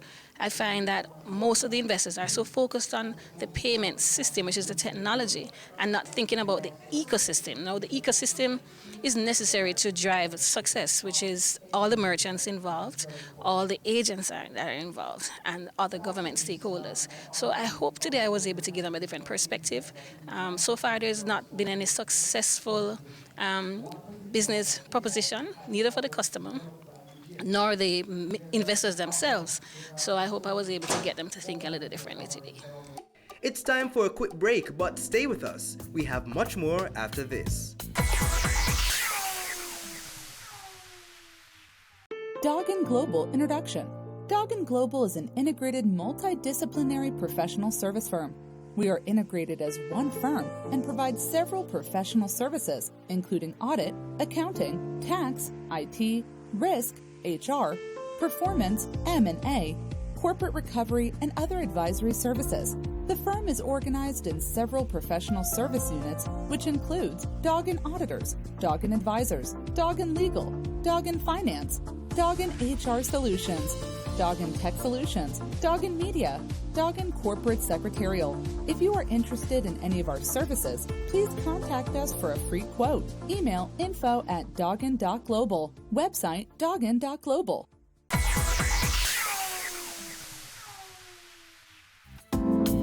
Welcome back and thanks for staying with us. So people earn more as technology get adopted. So that's on the macro side, but then there are overwhelming distributional effect of technology. The high school droppers, their real wage hasn't moved from 1963, from the 60s. So what happened with technology adoption is that those who are able to use those technologies are the one who benefit, because the technology is complementary to high skill. Think about powerful computers. You can do programming. Obviously, you will program faster. You can run your code faster. But if you have robots are substitute to who? Robots are substitute to low-skilled workers. You still need high-skilled people to program those robots. So in equilibrium, you would have more higher real wage, higher productivity for high-skilled workers, and lower real wage for low-skilled workers. Because the demand for those low-skilled is lower because they get substituted with robots, but the demand for high-skill is higher because you need more high-skilled people to program and to actually operate those robots. Now, that's the general perspective on technology, but you may wonder, is this time different? Is the digital revolution different from the previous technological change that occurred? In some respect, yes, but not totally. Yes, because this chart shows you the lag in the adoption of technologies. So if you look at earlier technologies in terms of motor engines, they were slow. The adoption of those technologies was slower. So the digital is faster to adopt, maybe because of the nature of the technology itself. But the reality is that the changes that we've seen over the past 50 years, you may have to double that. You'll be thinking about it 50 years ahead, because technology diffusion is faster. Now, I do believe that people learn fast. I mean, we saw yesterday in the keynote there was a top-down approach to financial inclusion, which in the case of Jamaica could mean the path benefits are channeled through funds. And as you do that alone, if people are already aware that my path benefit will be coming on my phone, it unlocks that possibility to use funds as device to mobile service and all. So I think there is some scope for top-down in terms of what the policy can do to incentivize those behaviors. In some other countries where the private sector is very large and have a lot of access to credit, they could also they could facilitate that process. But I think in developing countries there is a scope for government to kind of fuel the process. I was essentially looking back and to see how what has been the impact on technology, on work, technology on distribution. And the key message there is that technological advancement have generally been associated with higher growth, higher productivity, and higher real wages on aggregate. But they also come with some challenges because when there are new technology, some people get displaced because some new jobs get created as a substitution to some of the old jobs. So usually technology are more skill biased. So those people who have skills are complementary to technology. Like if you need robots, you're essentially substituting low-skill jobs. But those people who can operate the robots and program the robots, those are the people who, in the first instance, benefit the most. Now, that could lead to polarization of income. So you may have more inequality because the more skill get more and the low skill get less because they get substituted by the machines, right? So the question there is what can policy do? And this is one of the questions that I was trying to provide an answer to, drawing on some work that has been done at the IMF on technology and the future of work. And essentially, there is a taxation and spending policies that could be adopted. First, to make sure that the unskilled can keep up with technology in terms of upgrading their skills. And number two, how to finance that. Because if the government wants to spend more in those areas, there is scope to raise taxes. And when you think about tax, you don't want to tax the income of the person earning more because he may work less. So you don't want distortionary taxes. You want consumption type tax. So in that model, they try to see if taxing consumption to finance more education spending and providing some transfers, how can you redistribute the gain of technological change? So you keep the growth, so you keep the fact, you don't prevent technology from occurring, because one of the nature of the growth and development is that new sectors comes up, some jobs get destroyed, and as long as there is no distortion in the process, you shouldn't prevent the process. And that's what policy can do, in terms of using taxation and spending to make sure that although the aggregate gains of technology are protected, you also take care of the non-so skilled in terms of upgrading them. We take our final break, but don't go anywhere. We have more highlights for you after this. Your business matters. Business Access TV offers you the most innovative and effective advertising solution for your business, specializing in B2B sales, cost-effective solutions, the customers you want, the repetition you need. No matter the size and nature of your company, your business matters. Call us at 876-291-6233 or 876-376-4225. Email sales@batvja.com.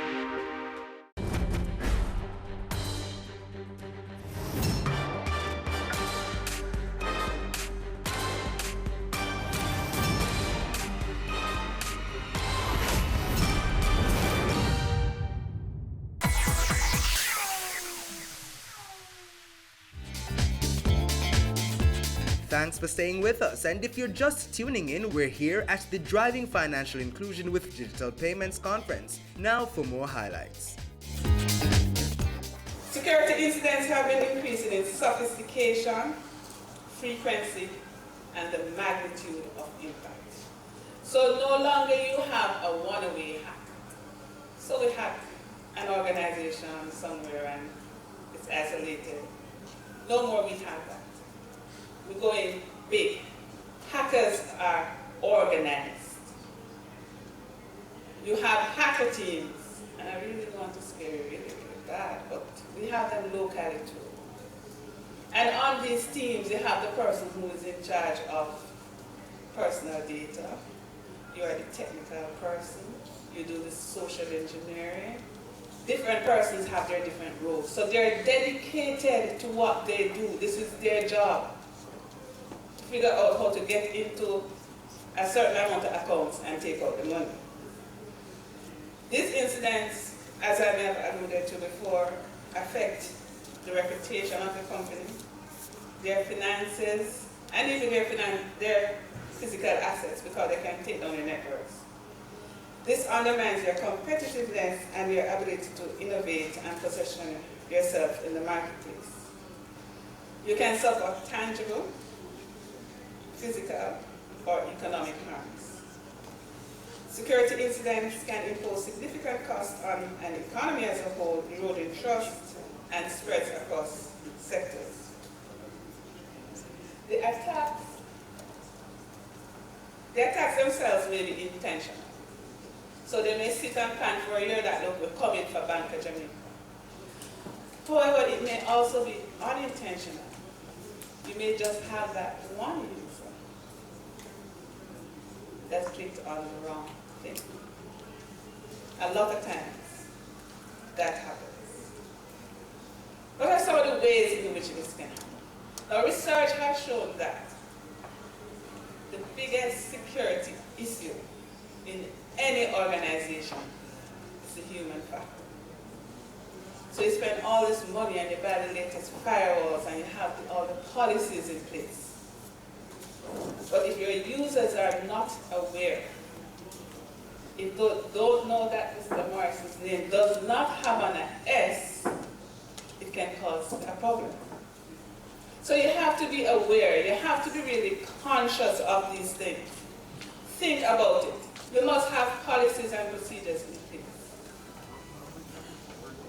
As the leaders, as the managers of the organizations, you have to ensure that you have your end user policies, your social media policies. I know these are things we generally don't think about because they're not traditional, but it's the age in which we're living again. You must look at things such as passwords. You have to ensure that their users know that their name is not a good password. They also need to be aware of the fact that when you give them a set of credentials, it's theirs. And anything happens under those credentials, they are responsible. And always be careful of opening and following links in unsolicited mail. If you don't know the person, like me and the cyberjutsu person, don't be clicking at them. As much as it may make you feel good, the feel-good factor is what they used to catch. And what we say, always we cyber say, protect yourself online and think before you click.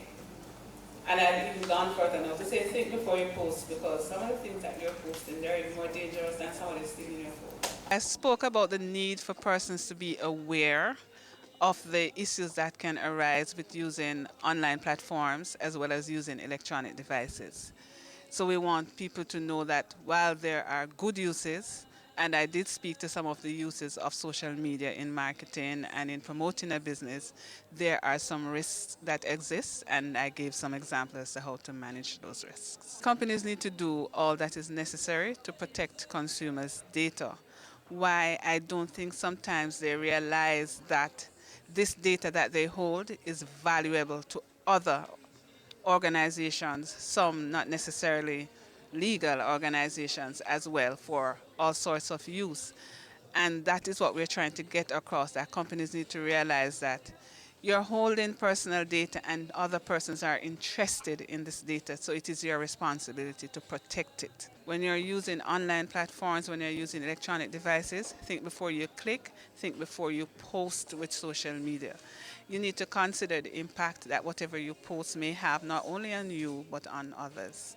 Thinking before you click can save yourself and your organization a lot of trouble. As it relates to a digital world, and as users and consumers increase their usage, and the intention is that as technology improves and increase, then more and more persons should take up the use, especially to do businesses and services.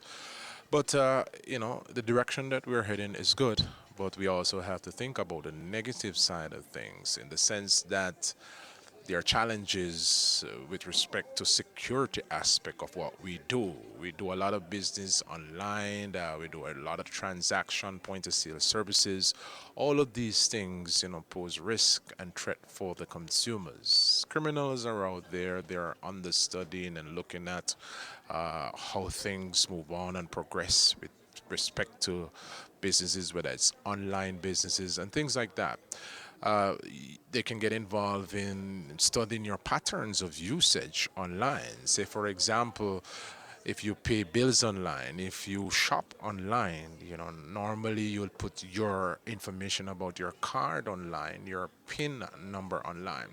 Criminals can now send, malicious software to your smart devices.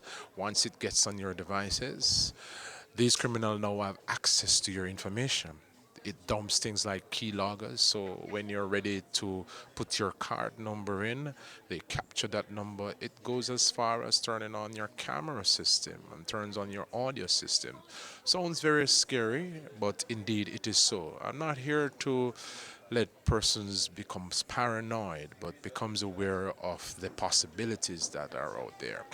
Sometimes you go to point of sale to do your transactions. We have to be careful of the persons that are accepting your debit and credit card, because sometimes they work with the criminal underworld. They get things like skimmers, a similar thing to your swipe when you take it to the supermarket or gas station. Swipes. Criminals are now bringing into the country the fake ones, so that cashiers and persons who are accepting these cards, they will have the fake, what we call a skimmer. Once you make your payment and you're not paying attention, these persons can swipe these cards, capture the information about your card, recreate your card, or get into your account. So I'd advise shoppers, when you go to the gas station, don't just give your card and turn your back or let the attendant go away with your card. If they're not doing these transactions in your presence, then you should not do business with that kind of business place. So these are some of the things, we just want you to be aware that these are the possibilities, and you have to be vigilant as a user and as a consumer, because the more and more we move into a cashless society, it becomes more challenging for law enforcement to investigate these cases. As I said before, the internet has no borders, and all of these things are connected on a global scale to different servers providing different services. And sometimes you have persons out there that can hide their criminal activity. Say, for example, an IP address. Criminals can now hide your IP address, make it appear that it's coming from a specific server, a proxy server, makes it more difficult for law enforcement to track these criminals. But I want to reassure the Jamaican public that law enforcement and government is doing the best they can at this point, seeing that digitization and technology drives the economy. We'll have to prepare ourselves to serve and protect consumers as they use technology more. Laws are in place to deal with criminals and to deter their activity. We have the Cybercrime Act of 2015, which is now up for revision. The penalties are stiff. If it's in the lower court, it can be between 3 to 5 years or $3 to $5 million. If it's in the upper court, you can get a maximum of 20 years or $20 million. And these are some of the things we are putting in place to deter criminal activity. Of course, the police department do have a specific unit that deals with the investigation of these types of crimes. Personnel have been trained and have the necessary skill set that can investigate these matters. Another thing is that Jamaica is a part of a global network of investigators and skilled person who can investigate these cases. So because the internet has no borders, it means that a perpetrator can, have access to your information from outside of Jamaica, which means that you need the support of other countries. Jamaica is a part of a 24/7 network, which comprises of about 80 different countries. So if a perpetrator appears to be coming from country X, once that country is a part of the network, then they will collaborate and support the investigation with the local police department. And that is something that, we want consumers to be reassured that indeed we are trying to keep up with the game as criminals get more sophisticated. And that brings us to the end of part 2 of our 2-part coverage of the Driving Financial Inclusion with Digital Payments conference. Until next time, I'm Javon Keys, inviting you to stay tuned to Business Access TV, serious about business.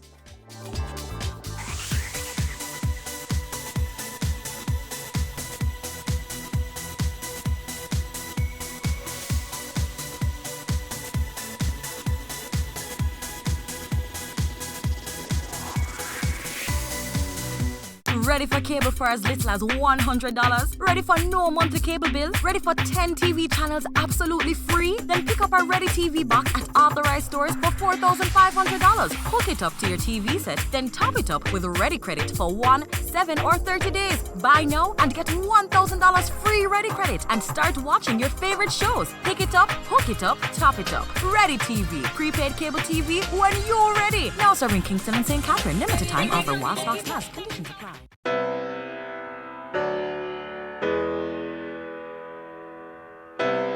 Being on Business Access TV has promoted my business in that it has exposed me. I'm selling to Sanders now.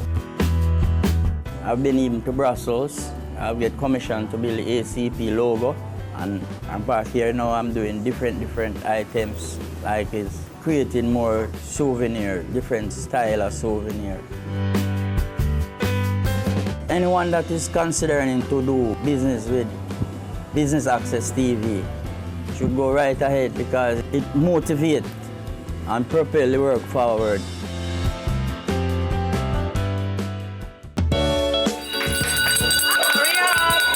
Creating change. Building a future. Caring hands. Giving back. Touching hearts and shaping lives. Impacting our world for the better.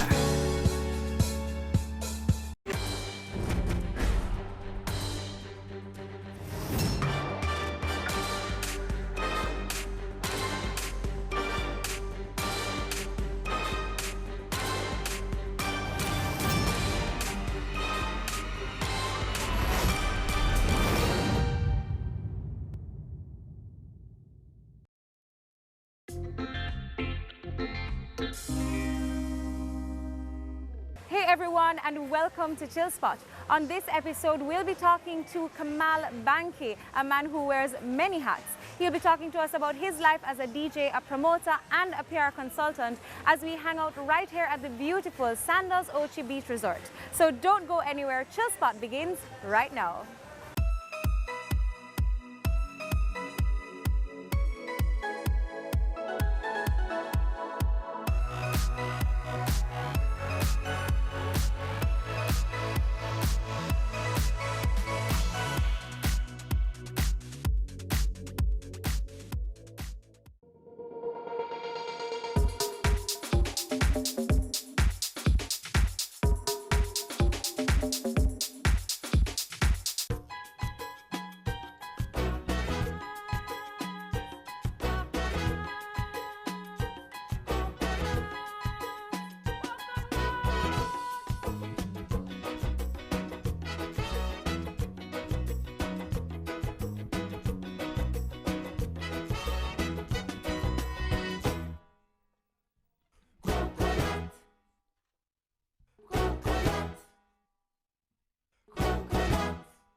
Hi Kamal. How are you? Hi Candy, I'm great. So you've taken us here to Sandals Grand Ocho Rios, which I'm very excited about, but tell us why this is your chill spot. Well, so I live in Kingston, which is, in my opinion, the cultural mecca of Jamaica. Right, absolutely. But sometimes you want to escape a little bit and come and chill somewhere outside of town. 45 minutes with the new highway. Yes. Ocho Rios is the perfect spot to chill, and this is the #1 spot to chill in Ocho Rios. Well, I haven't seen very much of it, but from what I have seen and experienced just in the first 5 minutes, I'm very excited Well, take about it that. from me. I'm here all the time, and believe me, there's the world to do here. Great food, activities, lots of fun. So that being said, what exactly are we going to be doing today? Well, a little of this, a little of that. I mean, we're gonna have some lunch, of course. Gonna taste some cocktails at the bar. We're gonna do some sports. I'm a big sports fan. I would imagine that Sandals has a lot of food options and places for us to eat. Where exactly are we going to be eating here? Which is your spot? In true Jamaican style, and this is actually the best kept secret of Sandals. Oh, they brought a drink for you. Oh, lovely. Thank you Thank so you much. very much. Cheers. Cheers. Oh, delicious. Like I said, all in the first 5 minutes. All in the first 5 minutes.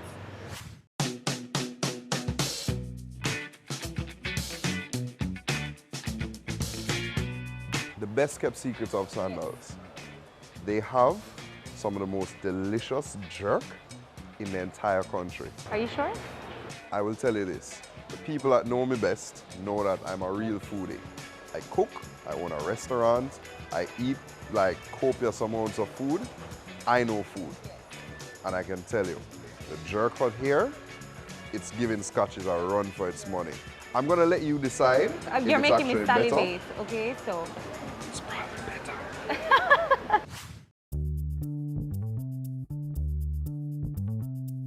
All right, so what are we going to be doing first? So the first thing is that I'm going to show you the property. This property is actually really cool. It has two sides. So you have the beach side and the manor side, and you have excellent food and drink options on both sides. But we're going to check the bar up here. It's lovely. Perfect. I'm ready to get started. Let's go. Let's go.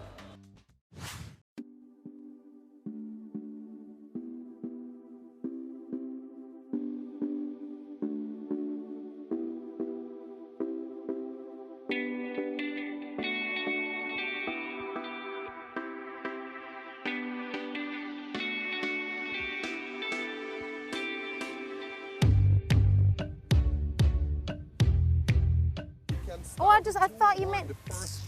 I thought you meant the first move for all of them.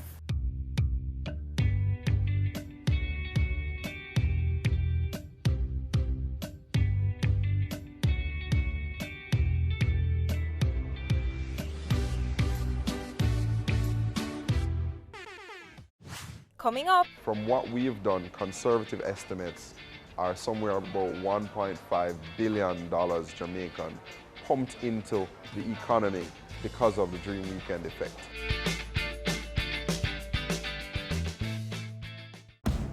I'm 36. I'm a husband, a manager, and still very good looking.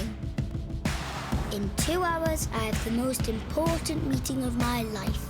But first, it's time to play.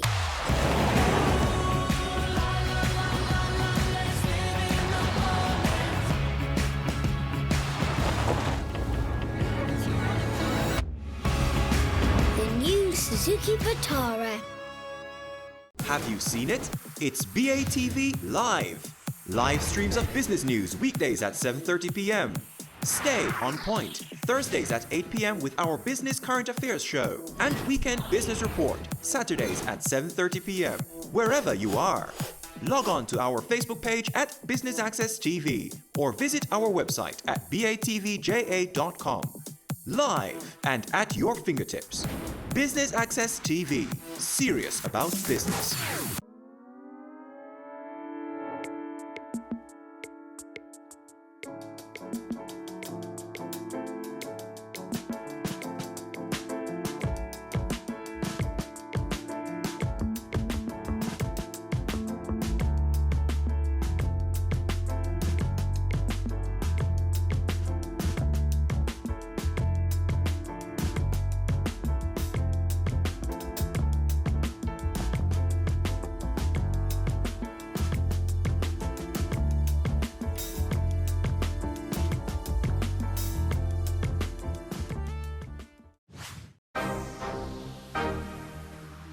So, a man who wears many hats. You are a DJ, you are a promoter, and you are part owner of a restaurant, Ribbies. Let's start with the promoter side and the business of entertainment. How did you get involved with Dream Entertainment? So, Dream Entertainment is, in my opinion, one of the most dynamic and, leading entertainment companies actually in Jamaica.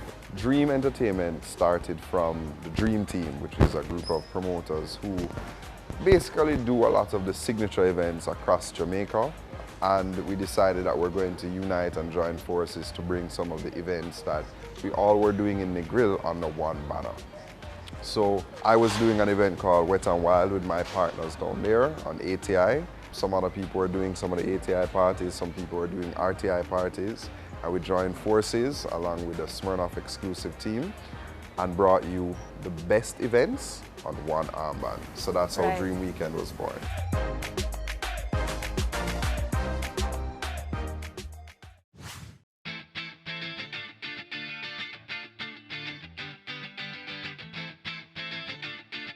Dream Weekend has had a significant impact not only on the entertainment industry, but generally on the Negril resort town.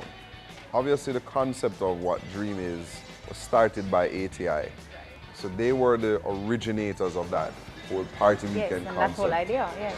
In Negril. And if there was no ATI, there would be no Dream Weekend.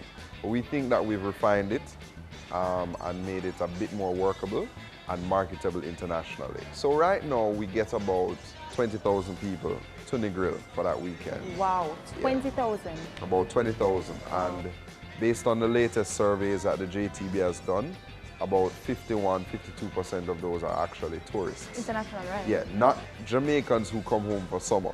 People who live and work abroad. Mainly from the eastern seaboard of the United States, including Toronto, the United Kingdom, and basically we have representation from all continents. From what we've done, conservative estimates are somewhere about $1.5 billion Jamaican pumped into the economy because of the Dream Weekend effect. Would you say having that significant impact on the economy is your greatest accomplishment where Dream is concerned? Impact on the economy in terms of direct spend is, I think, number one, and a close second is direct employment. Between, security, bartenders, lifeguards, safety people. You guys have a lot of employees for that weekend. Yeah, I mean, we bring down in excess of 300 people to the town. That's our staff for the weekend. And then you have contracted employees and, people that are coming in like DJs and stuff like that.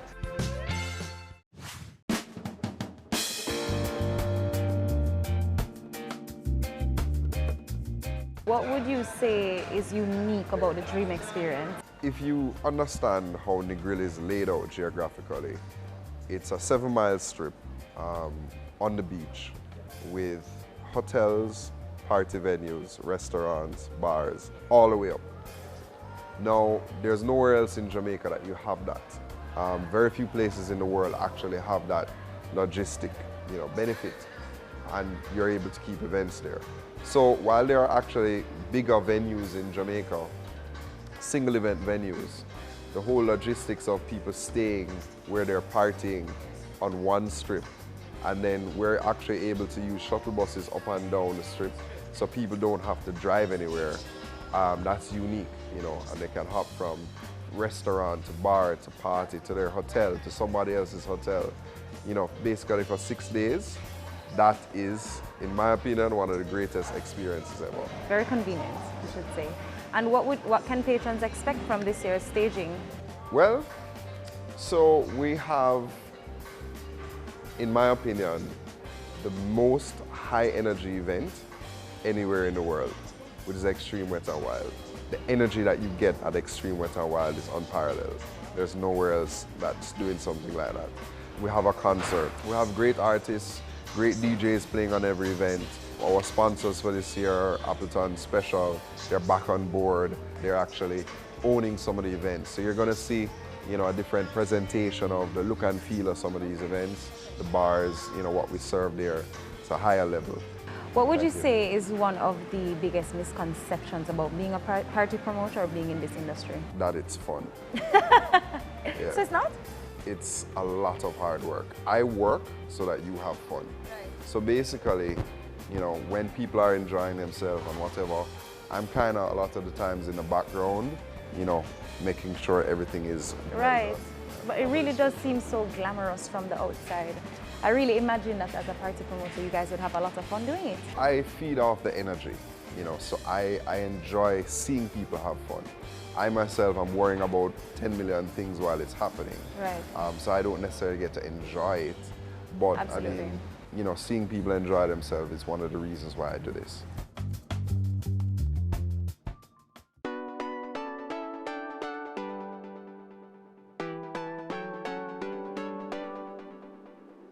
All right, so let's take off the dream hat now. Okay. All right, and let's put on the Ribbies hat.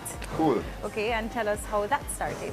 So, a young man named Garth Walker, who is a good friend of mine and also part of the Dream Team, decided to have this Wealth Grillers team entered in the Jamaican All-Island Grill-Off.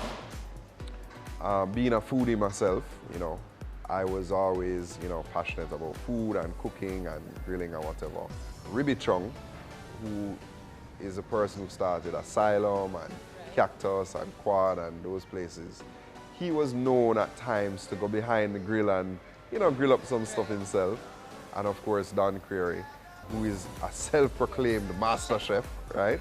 We were invited by Garth, who cannot cook, to be the actual chefs on the team while Garth served the food. So we went and we entered this All-Island Grill-Off and we started cooking together. The first year we entered, we actually came second overall, but won in a few categories. And then the second year we won overall. And yeah, thank you. And then the whole process of bonding and coming together, we had this rapport and whatever in terms of, you know, partnership. Garth being not at all skillful in the kitchen or food and beverage, he is a media man, he's an events man. But the rest of us who are loosely involved in entertainment and promotions and, you know, being a promoter myself, food and beverage, intrinsically, we said, hey, you know, let's have a little bar, let's do a little bar. And an opportunity came our way to take over the Acropolis Arena. And, you know, we kind of said to ourselves, well, you know, it's a nice little chill spot. You know, we can have, you know, a few drinks after work, invite some of our friends over. And, you know, we started July 1st, 2013. And basically, it's blossomed into one of the most amazing entertainment night spots in Jamaica.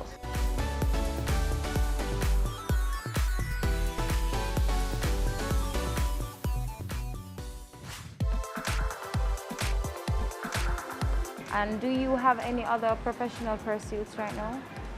Yes, I'm a PR consultant. I do corporate PR consultancy and strategy. I've been doing that for maybe about 10 plus years with some big corporate clients. Right. And I think I was told that you're also a DJ. It's always been a serious hobby of mine. I was DJing on and off from high school. You know, every high school Right. kid wants to get involved, have a little sound, whatever. And then when I went off to college in America, we kind of disbanded. And then I turned, you know, a promoter. And then now, you know, back in the saddle in entertainment, I was like, yo, let me try and do this again because I really like it. And then I kind of took it a little bit more serious. And yeah, I'm a professional DJ now. I play all over the world. And Oh, wow. Well, yeah. congratulations. Thank you.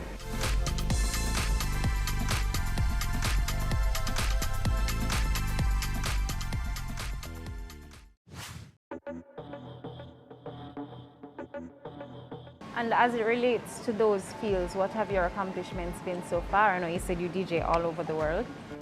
Yeah, I mean, what has been really, really a great honor was, you know, I've been named a couple of times over the years to entertainment advisory boards for the government. Okay. So, And you currently do that? well, I'd start back in 2008. I was named as director of the Jamaica Information Service of the advisory board. And I was deputy chairman of the Agricultural Investment Corporation, AIC, through the Ministry of Agriculture. Then I was named to the Entertainment Advisory Board in, I believe, 2012, and named chairman of the Jamrock Summer Working Group, which is an entertainment tourism project. Well, you know you're doing something right, eh? Now, back on the Entertainment Advisory Board, I'm the entertainment person on the Tourism Linkages Council, chairman of the Entertainment Network in the Ministry of Tourism. Oh, congratulations. Thank you. I was getting confused just listening to the list. As I say, exciting, it's though. an honor Absolutely. to be, I mean, you know, you dedicate your life to an industry, and I guess that's the best way that people can say, okay, yeah, you're actually, you know, one of the leaders in the industry, so I'm honored. How would you want to be remembered in this industry? Every single thing that I try and put my mind to, everything that I'm involved in, I want to change it slightly, put my spin on it, and be innovative, and I guess be remembered for being an innovative person and somebody that changed the industry. All right, Mr. Banky, well, what's next on our agenda for today? So our tour continues, Candy. After having a refreshing drink, we're actually going to go now and play some sports. Oh, God. We'll see how fit and ready you are for summer. Definitely going to embarrass me, but let's go. Coming up.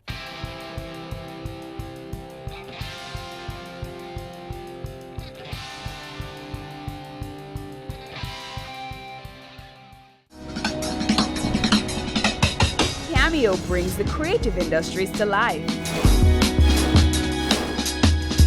Highlighting creatives in different fields each week. Art. My life surrounds art. I breathe, I eat art. Fashion.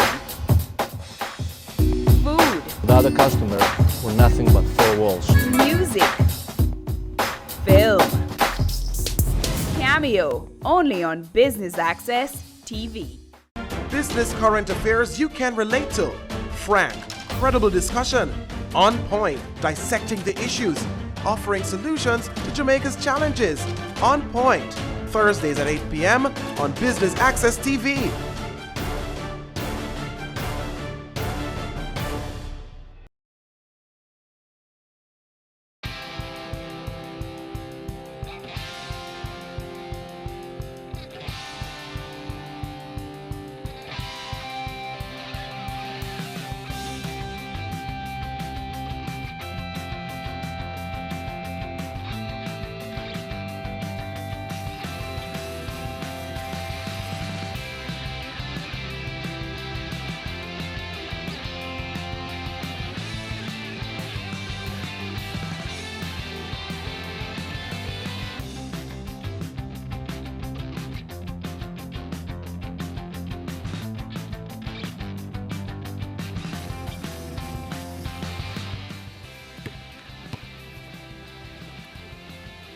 Way off the mark.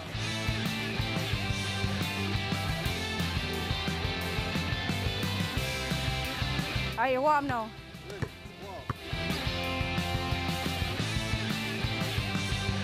I'm ready. Let's go right now. All right. Oh! Finally.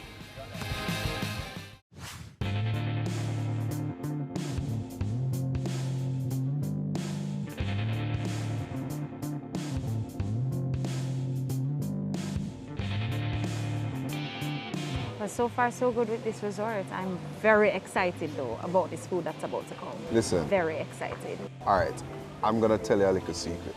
You know, I said earlier, it's giving Scotch is a run for its money. Arguably better. What? Yeah. It's not Portland authentic jerk, Right. but it's the closest thing. I mean, it's really Well, I'm good. very excited to experience it. And I mean, at a resort, at a hotel, Yeah. Unheard of. hats off to Sandals. All right, Kamal, so I want to get into your childhood. My childhood. Yes.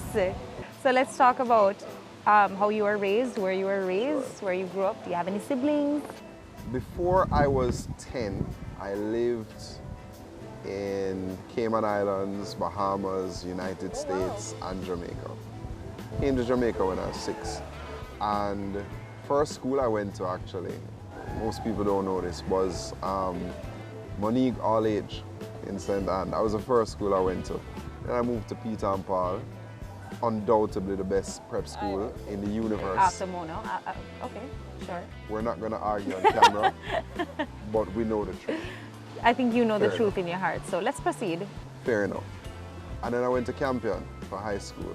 That was my early... Sorry to cut you, but the best school in Jamaica is a girls' school, so I don't expect you to have attended that one. But again, you may continue. You mean Andrews? Yes. I was head boy of Andrews. Absolutely. I was a head boy That's a of good way to St. put it. Andrew High. I mean, I went to Campion, but I was the honorary head boy of St. Andrew High for girls. Spent some time there. And of course, you know, being myself, very interested in integration. Right. Yeah, secondary school integration. I was championing the movement for integration of all schools.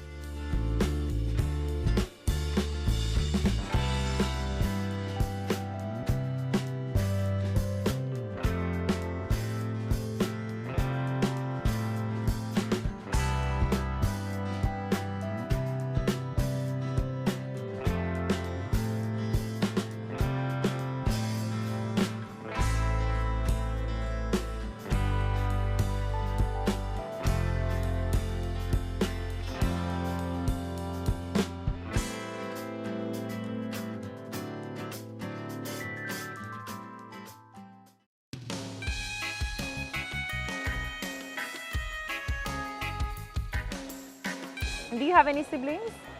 I do. I have one brother and one sister. They're older or younger? Both older. Okay. So other than coming to Sandals to relax and take a vacation, what else do you like to do for fun? So it's difficult for me to have fun a lot of the times when I'm, you know, hanging out in Jamaica because my business, my work is entertainment. I'm here, I'm always on. You know, I'm at Ribby's most nights, and that's work. So it's only when I actually get to like travel that I actually have fun. Rest, yes. Yeah, so I rest, I chill, whatever. So for me, travel is it. I'll pop up in a new country, you know, and I explore it, rent a car, drive all around, you know, and really try to see everything that a country has to offer. Go to good restaurants, bars, night spots. That's what I like to do. Okay, and what would you say is next for Kamal Banki? I'm gonna be a lawyer. Just kidding. I'm like, curveball. No, I'm going to continue in entertainment, just trying to do bigger and better stuff, working on different aspects of entertainment. You know, along with my partners at Dream, we actually have some really cool stuff that we're working on right now. Hopefully we can announce it very soon. Okay, great. Look forward to bringing the best of entertainment to the world, and hopefully the world loves it. Well, Kamal, thank you so much for taking us here to Sandals Grand Ocho Rios. I had a fabulous day learning to play chess, playing tennis, basketball. Oh! Yes! Woo! Woo! Everything was just perfect, so thank you so much for sharing your Thanks so much for coming, and we're happy to have you. Well, I'm looking forward to relaxing for the rest of this day, so... All good.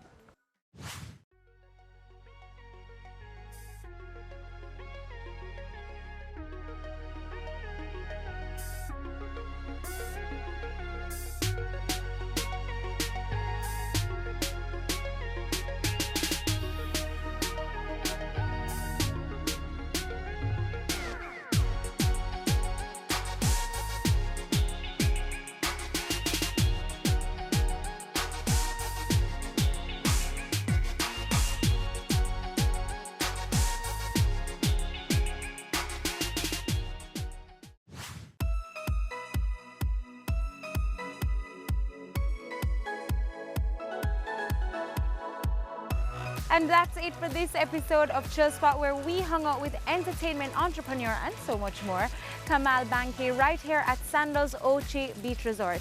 Until next time, I'm Candy for Chill Spot. Bye. Is that a lizard on the course? If there's a lizard there, we are... No, it's a leaf. Just about to say, we're not going over there if there's a lizard. We are not going over there.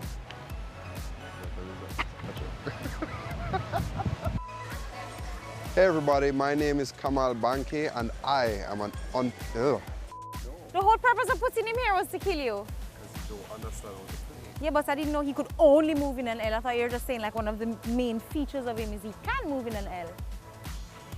This is stupid. I quit.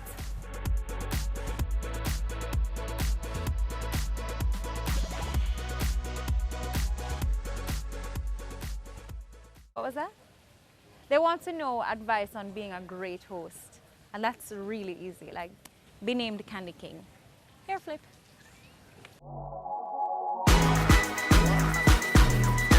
The Good Life, your trusted source for useful health and wellness information, lifestyle tips for the mind, body, and soul.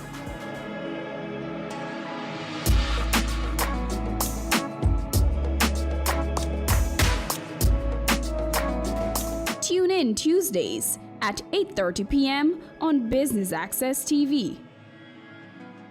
It's season 12, and Wealth Magazine Business Access is here to keep you business savvy. With an impressive mix of some of Jamaica's most inspiring business moguls, we continue to keep Jamaica informed, empowered, and ready to dominate. Tune in Sundays at 5 p.m. only on BATV. You're watching Business Access. Business Access. Business Access. Business Access TV. Serious about business.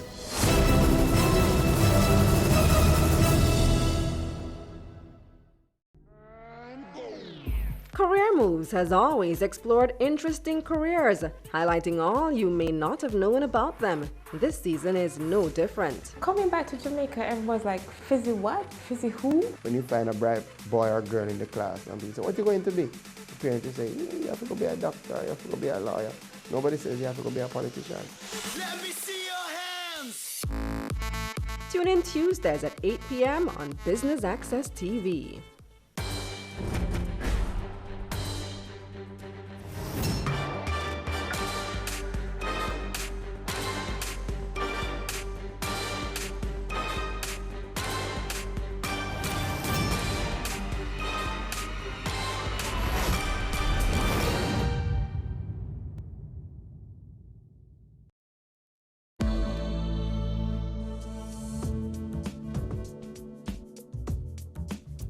Welcome to The Good Life. I'm your host, Amita Prasad Webb. Last week, we brought you part 1 of our episode on nutrition therapy. Therapist Stacey Aiken had invited us to a woman's retreat to share an evening of health coaching and an easy, nutritious cooking ideas. Join us again as we continue with part 2 of our discussion.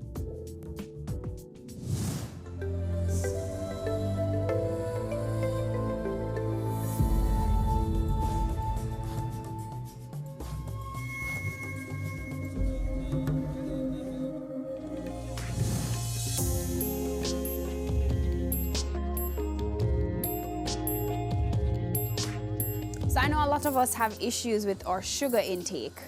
What is the recommended, amount of sugar that we should be having on a daily basis? And what are some big no-nos when it comes on to things that we just shouldn't even think about eating? Sugar is a major concern. There's even studies that show that sugar has actually a toxic effect on the body. There's studies that show that sugar is highly addictive as well. Generally over the world, especially in the Western world, and we eat very much like an American diet in Jamaica, the recommended amount is about, for females, it's about 60 spoons of added sugar per day. For men, it's about 90 spoons of added sugar a day.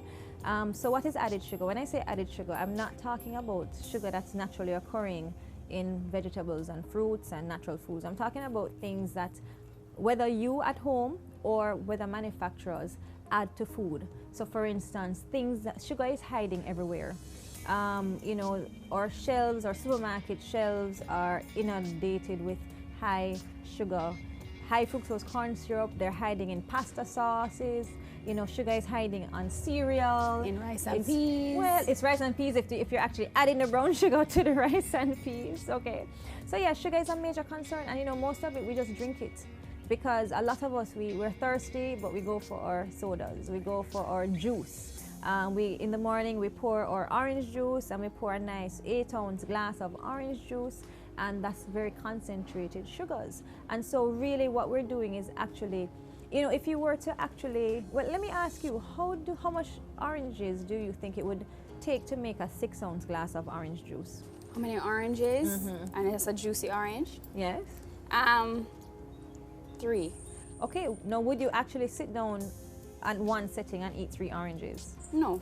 Most people won't. So if you think about it that way, you're actually taking away the pulp, you're taking away all the fiber, and what you're getting is just pure juice, and that can go through your body very quickly.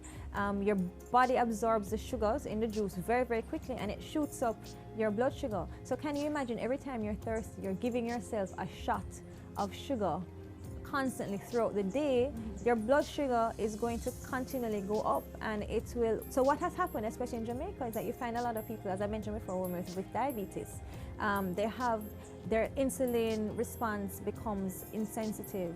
Their pancreas wears out because the response to sugar intake is for the pancreas to release insulin to allow the body to absorb the sugar. And what happens is that response wears out over time. So you may find that you have high blood sugar because the body is worn out, right? The organ is worn out. And so it's so easy for us to consume all these sugars without even knowing it. Even some things that we think are healthy, like the cereal bars, the granola bars and things, they're really high in sugar. Yogurts, if you look at the labels, you'll see a lot of them have 15 grams of sugar and sometimes more. So you have to be very careful with your sugar intake. We eat in generally way too much sugar, and especially for our population, we are at high risk of concerns such as diabetes. That can lead to other chronic illnesses such as heart disease and obesity and so forth. So that is definitely something that we have to be aware of, our sugar intake.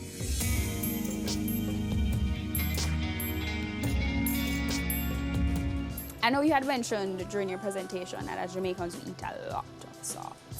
How much salt is too much salt, and what should we look out for when preparing meals for people with hypertension? Okay, so yes, in general, we tend to love salty foods. As Jamaicans, we love our corn pork and our little pig's tail in our rice and peas and so forth. So yes, especially if you're hypertensive, you really should watch out for your salt intake. The recommended amount of salt, especially if you're somebody who has a potential of hypertension or who is hypertensive, is about 1,500 milligrams. There's some recommendations that's like 2,300 milligrams, but that really works out to about less than 2 teaspoons of added salt, right? And as with sugar, salt is also hiding in a lot of these processed foods. You think of the packaged soups or the packaged seasonings. A lot of those tend to be very, very salty. If you're having a commercial packaged soup cup, the ones that you just add water to, in just 1 cup or in 1 package, you can have over your daily requirement of salt very easily.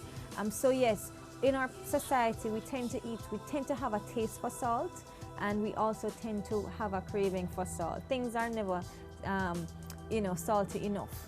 So we end up adding salt or adding salty things to our diet quite a bit. So there are ways that we can cook for hypertensives, of course. There are other things that can help to enhance food's flavor without adding salt. Things like vinegars you can add, things like lemon or lime. So it gives that tangy flavor, is a real flavor enhancer. I think it touches on the similar taste buds that salt would touch on. So you can use lemon rind as well. And you know what? As a matter of fact, our palates are trained. And you can untrain your palate as well. So in about a week, if you're to reduce your intake of salt or sugar, in about a week your palate would adjust to the newness of it all, right? Another place that salt tends to be hiding is our tin foods. So what I will tell my clients is if you're going to have things like tin beans or canned anything, because they're stored in brine, rinse it. So there are different ways that you can overcome some of the infiltration of salt within the packaged food sector. A lot of people would complain and say, you know what, it's expensive to buy all these vegetables and fruits and to maintain a healthy lifestyle. What are your views on that? That's a tricky one because it depends on what you choose to eat. So if you go into a typical health food store, what you find is a lot of products that are maybe imported. So yes, those health foods may have a higher price. However, I can tell you that, I go to Coronation Market, and there are other local markets, and there are a lot of healthy or health-giving foods, very nutritious foods, the fruits and the vegetables, and the things that are in season. I mean, just the other day, I got tomatoes for $30 a pound. I came up with a bag of tomatoes for $45. All of my grocery for this weekend retreat that we're on now was less than $2,100. And I have produce left over. You have to look at things in a larger perspective.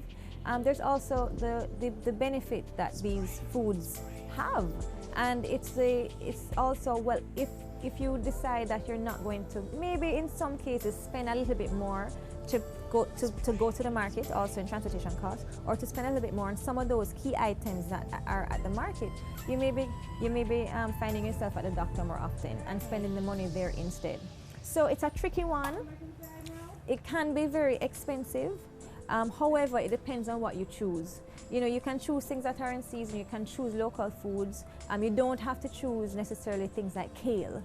Callaloo, which is local, it's $40 a bungle, right? It has very, very similar, and in some cases more nutritious values of certain minerals and vitamins than things like kale, which is touted as a health food. So I think, we have to look around us.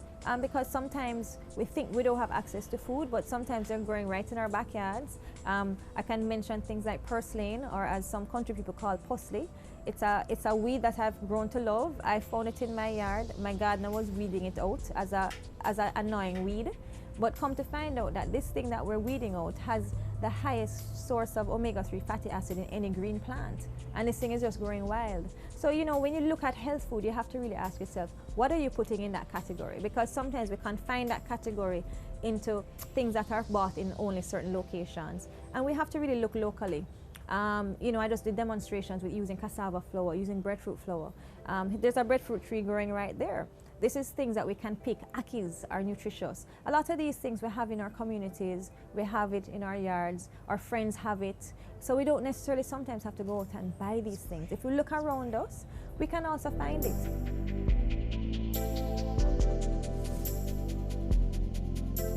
Don't go anywhere. Our Need to Know feature is up next.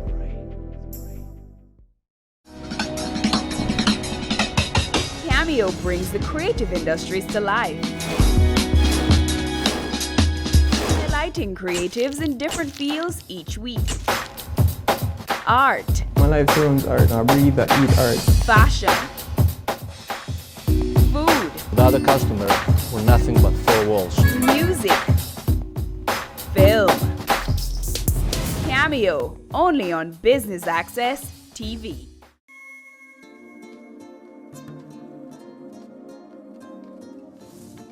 Welcome back to The Good Life. We have a cooking demonstration for you this week, but look out for those need-to-know tips. Okay, ladies, thanks for joining me once again. And right now we're going to be utilizing cassava flour, right?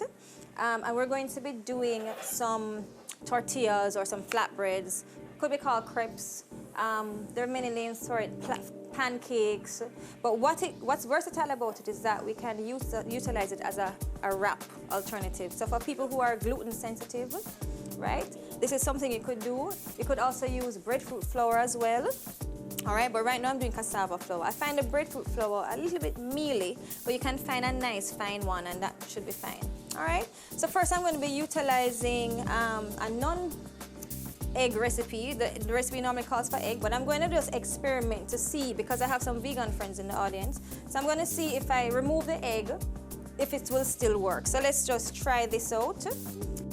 All right, so I'm just going to add a pinch of salt. This is very basic. So all I'm doing right now is just slowly whisking, and I have some, this could be nut milk, it could be regular milk, it could be soy milk, coconut milk too. The recipe calls for almond milk. I think I'm using a bit of soy in this one. So what I'm doing is just whisking the liquid slowly into the flour, and what I want is a very smooth consistency. All right, so we're just going to smooth it out, so we don't want to have any lumps in here at all.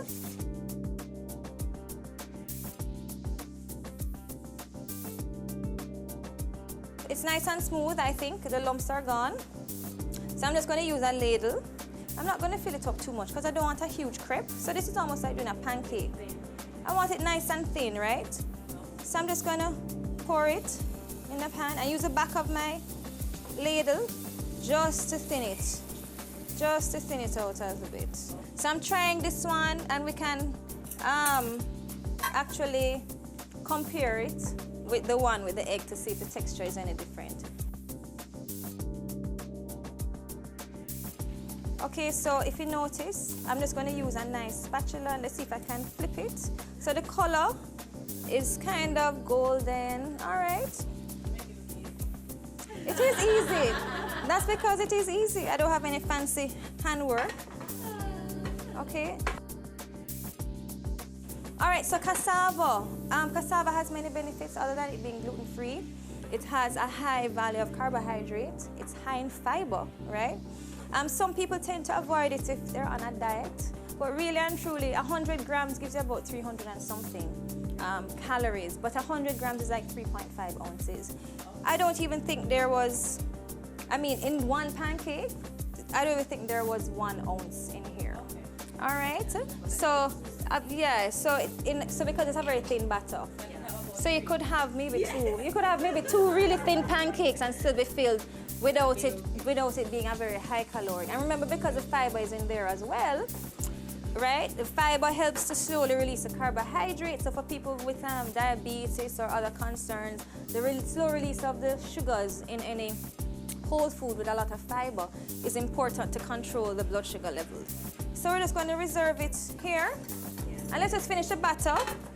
Let's just do another one just to see how they cook up. And I'm just going to finish this and then move on to the one with the egg batter.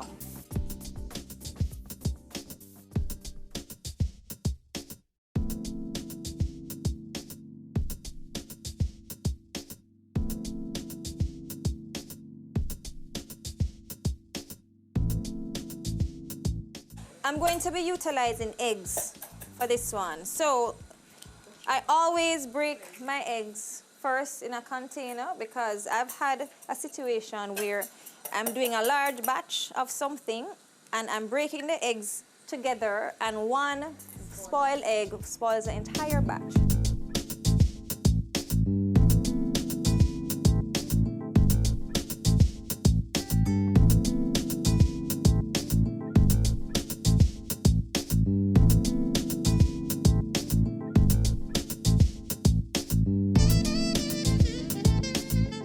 So I'm going to add my, let me use my half cup measure first.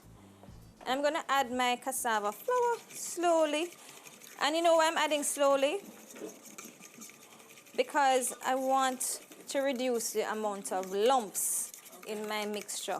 Because if I was to dump everything, it might just, you know, get clumped together and give me more work in the end. So I'll just whip. So you add it slowly so that you can control the consistency, the smoothness of it.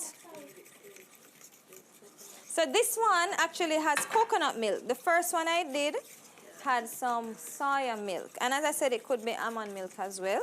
But this mixture has coconut milk. Let's see if we can taste the difference for those people who are omnivores.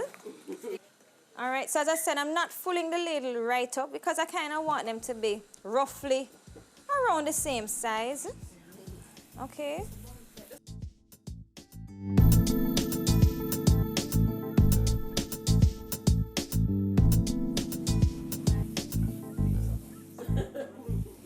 And then the non-vegans can taste which one if the egg, it makes the texture any different. And as I said, this is not just crepes, but you could actually add a banana to this, right? You just said that. Wonderful. And actually make pancakes. Bright people in the room. And have a nice breakfast pancake, right? That's gluten-free.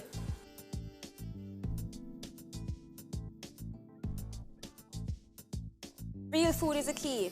You know, in this environment, people get confused as to what real food is. I call them edible products. The things on the supermarket shelves. They're to me just edible products because you know, for them to sit on the shelf for so long, they have to be stripped of some of those natural oils that will help encourage spoilage. And so what you find is that they strip the foods. So all the scientists are hired by these big food companies, and their purpose is to make food addictive. Their objective is to get you hooked to food, so you just keep buying and buying. They're not concerned about the nutritional value of food, you know. And then they put things to confuse you on the label, like fat-free with something that doesn't have any fat in it in the beginning, right? Right? So these are some beets that I have pickled, and we're going to be utilizing it as a condiment. So these are just regular beets, they're not cooked. So if you notice, I'm using different, there's no ketchup, there's no condiment from the jar. These are all condiments are freshly made. So this is the pineapple salsa. All that is fresh pineapple, diced with some red onions. It could be white onions as well. I like the color that the red onions give though, right? And a little sweet pepper, and some lemon juice, and some olive oil, and I think just a little bit of scotch bonnet, just a little kick. And I think that's it, right? The next thing beside it is some hummus. So we're going to be using the hummus like as a spread, okay? So rather than mayonnaise or something, you can utilize hummus. And hummus is, we use chickpeas, right? Blended it with some olive oil. Hannah, Laura, you help me with that. What was in there? Some paprika. I normally put cumin in mine, right? Oops, garlic, lots of garlic, okay? Lemon juice, as I said before, you blend it or you can crush it, right? And you make a paste. So rather than having mayonnaise or something, you just spread that to moisten your bread or your wrap and use it as a glue for the other ingredients. And so you're basically building, we're going to be building your own wrap today, okay? So who wants to start building? This is some beets that have been pickled.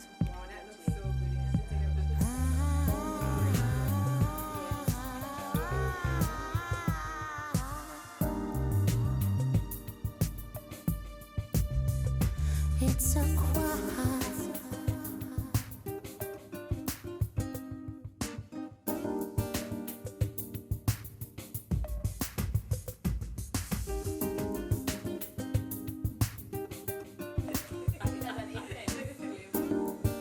You like that? Awesome. All right. Coming up, Stacy continues to discuss her role as a nutrition therapist. Your business matters. Business Access TV offers you the most innovative and effective advertising solution for your business, specializing in B2B sales, cost-effective solutions, the customers you want, the repetition you need.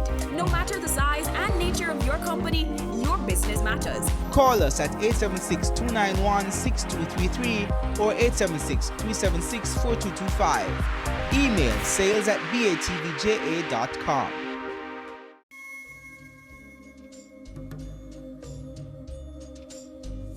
If you're just joining us, we've been discussing nutrition therapy with health coach Stacy Aiken. We've already been coached on what to look for when dealing with salt and sugar intakes, and we're about to wrap things up. What are some new findings in nutrition science? Well, there's one thing I'm excited about in nutrition science, and it's really health science. It's the whole issue of probiotics. So probiotics are bacteria that promote life. Pro means for, and biotic is referring to life. So within our bodies, within our whole system, we have an ecology that is made up of millions or some trillions of microbial cells. These are cells that belong to other organisms other than ourselves. So there's a recognition that as humans, we're really only 10% human if you think about it, because we have so many more times the microbial cells than human cells within our body. And we find that our gut, this area, the intestinal area, has about, on average, 3 pounds, they say, 2 to 3 pounds of bacteria that are there, that are beneficial for our health. Now, what has happened is because a lot of people, we eat a lot of processed foods, we tend to be very, very hygienic. So rather than picking the mango directly from the tree, we're having it after it has been washed with some chlorine and waxed and all of that. So the natural probiotics that are normally found on food, right, are not there anymore. So you find that we don't have enough of those beneficial bacteria that reside in our gut. So you find that people may have digestive concerns, they may have bloating and gastrointestinal issues, and scientists have been finding that it's linked to our probiotic profile. And so probiotics are those bacteria that are beneficial to our health. And where do you find those? So in fermented foods. So for instance, in natural yogurt. If you notice, there's a catchphrase on the label, probiotics, right? Well, if a yogurt is cultured, meaning if it's a natural yogurt, it will have probiotics in there. So it's not necessarily something that's added. A lot of things, for instance, other foods are fermented foods like vegetables. We don't have a lot of that in Jamaica. It's not our culture to eat fermented foods, but in other areas of the world, you have things like sauerkraut and other fermented vegetables. Kimchi, exactly, which is an Asian vegetable, cabbage that is pickled and fermented. Now, some of these processes are natural, where it's actually sat and cured. Others are really just a brine, like vinegar they've added. So you also have to be careful when you look at things like kimchi. It may not be a fermented kimchi, for instance. Tofu is also a product that can be fermented as well. So different types of products are fermented. So health professionals and scientists have been finding out just how important it is to add these cultured foods to our diet. In our Jamaican culture, we do have fermented beverages. I don't think we recognize them as much. Some of those root tonics that some members of our communities will create these beverages with roots, and we allow them to sit for a long time.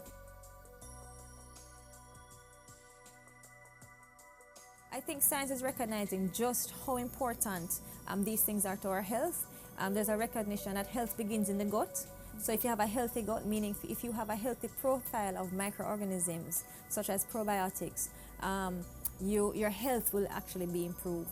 So what they've actually started doing for quite a while now, but I think it's becoming more popular as the science is becoming more explored, that these cultures are actually being made in labs. So they've identified the bacteria that are beneficial to our gut, and they've actually grown them in labs, freeze-dried them, put them in pills, so you can actually take a probiotic supplement if you're not aware.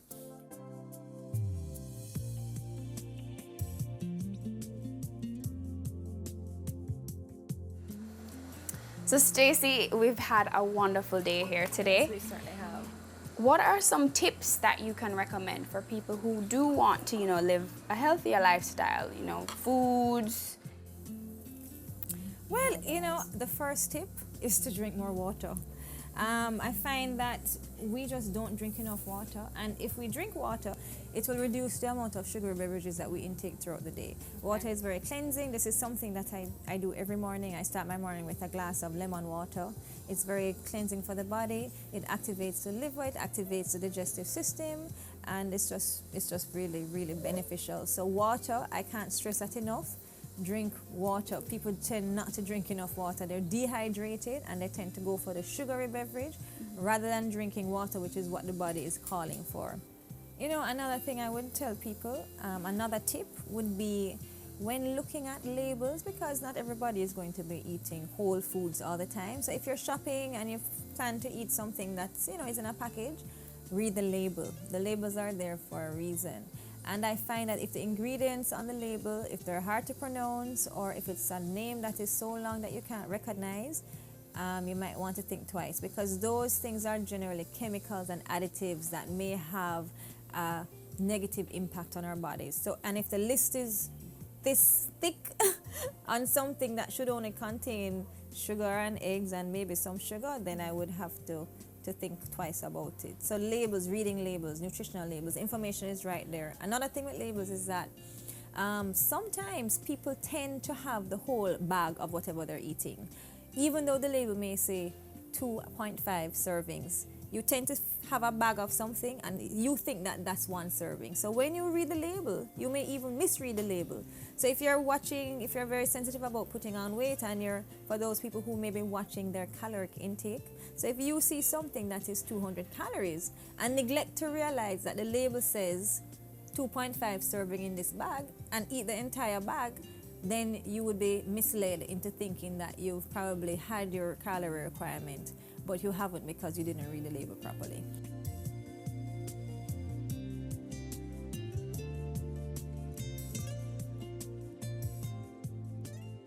So talk to us about future plans in regards to your health coaching. Okay, so health coaching has evolved for me this year. I plan to do more workshops. We're here in lovely Old Fort Bay at Villa Esperanza for a women's retreat today. So this is going to be just one of many to come, where we're immersing ladies in an environment of like-mindedness to nourish their bodies and their minds. I've partnered with a life coach, Keisha and Dawn, and together we're called True Dragonflies. And so we're going to be bringing you a lot more of these events, so workshops, cooking demonstrations, and talks. And so just, there's just so much happening right now, and there's so much opportunity. People are eager for this information and in different forms. So we're just preparing ourselves and preparing myself to just be a vessel and be a conduit for wonderful health and wellness tips. So let's say someone wants to contact you about, health coaching. How do they reach you? Okay, well, right now I work with Dermacare, which is located at Unit 4, Winchester Business Center. So they can call Dermacare and make an appointment with me to see me there for a consultation. As well as you can contact me on Facebook. I have a Facebook page, Stacey Aiken Health Coaching, where I put a lot of my tips and articles and new research and recipes and resources like that. So those are the places you can contact me. So thank you, Stacey. I've learned a whole lot today, and I think you've reinforced things that I already know, but I probably should put into practice. Yes. So guys, keep drinking your water and read your labels. You've watched The Good Life, and I'll let Stacey have the last word. Okay, so these are famous words from Michael Pollan. It says, eat food, not too much, mainly plants and vegetables. Have a good week, guys. Thank you. This concludes our two-part episode on food therapy. Hope you enjoyed it. Until next week, keep living the good life.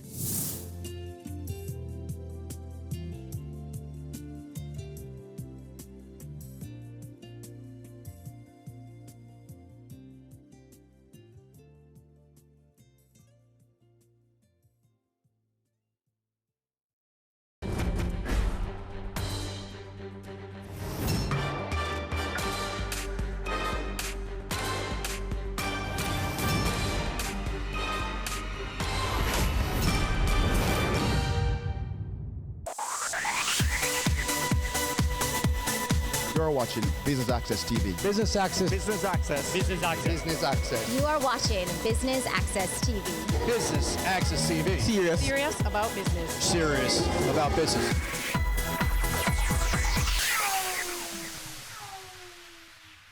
Hello and welcome to Business Access Television's coverage of the Business Breakfast for the upcoming publication of the Business Year 2019, the Jamaica issue.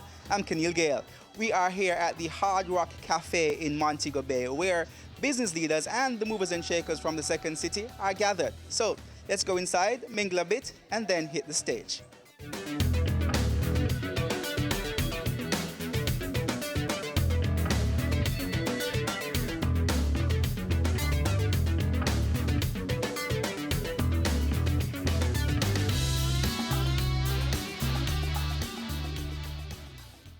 So we are delighted to have you to participate and share in our second edition of the Business Year Breakfast in Mobay. So that many of you, we know, have traveled long distances to be here, and it serves as a reminder to us all just how important our work is. So as a natural lover and a big traveler, I truly think that Jamaica is one of the most beautiful places in the world.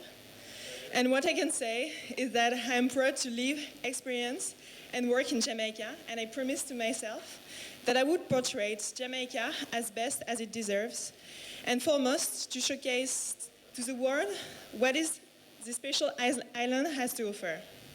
So on behalf of the business year, I sincerely thank and acknowledge every one of you extended help to us for making this event a grand success. So first of all, Hard Rock Cafe. So Andrea Dixon, thank you. Mr. Fausto Solano, our esteemed partner, Mrs. Diane Edwards from Jampro, and the overall team a Jam Pro team that supported us since the very beginning, since 2017 when we arrived. And thanks to the help and their support, we are here in Jamaica and we can conduct our research. I also sincerely thank Mayor Omer Davis of Montego Bay, Mr. Douglas K. Gordon, founder of Canex, Mr. Watson Lawson, the president of Chamber as well, Mrs. Caroline Fisher, Mrs. Tishura Gibbs, Mr. Robin Russell, general manager of Deja Resorts, Mr. Juan Manuel Merilla, my country editor. So thank you for all of you for your support since the beginning. Sorry. And you, my dear guests, leaders of the country that are leading not only Montego Bay, but Jamaica to the future, I thank you and welcome you. So we stand for bringing Jamaicans together and making Jamaica a better place, a more unified and a more connected place. So most of us already know who we are and our role. However, for the new faces today, let me tell you what TBY is. So TBY is a global media group specialized in economic news and research on national economies and business intelligence. So we have operations in over 35 countries.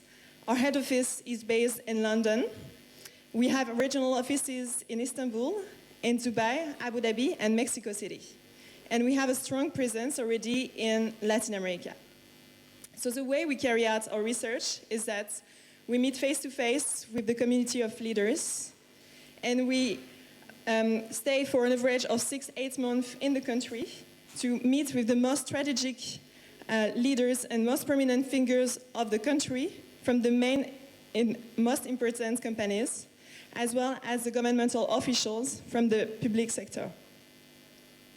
So over 70% of our publication consists of interviews, so that we provide the most accurate and up-to-date perspectives from the experts themselves. So as some of you know, the business year arrived in 2017 for the first time in Jamaica.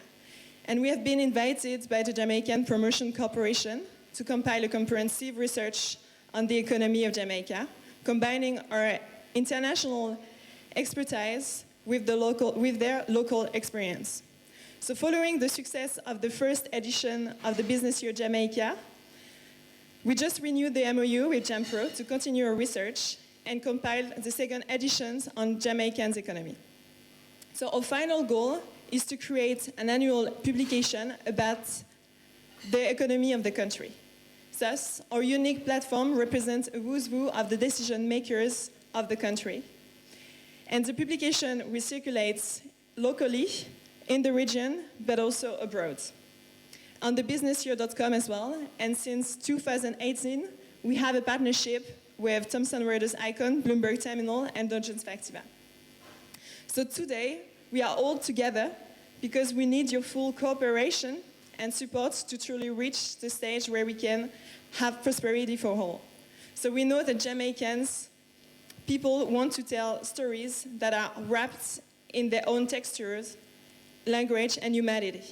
So we are here to use our platform to change the global perception and narrative surrounding Jamaica to truly reflect the economic potential of the city and the island, and further highlight the vibrant and dynamic local leaders, such as yourself, that are moving Jamaica forward. I am very happy to be here this morning on behalf of the Montego Bay Chamber of Commerce, because this breakfast launch is for us another opportunity to carry out what we believe is one of our natural duties, indeed obligations, as a chamber, that being support and aggressive marketing of this space that's otherwise known as the tourism capital of Jamaica.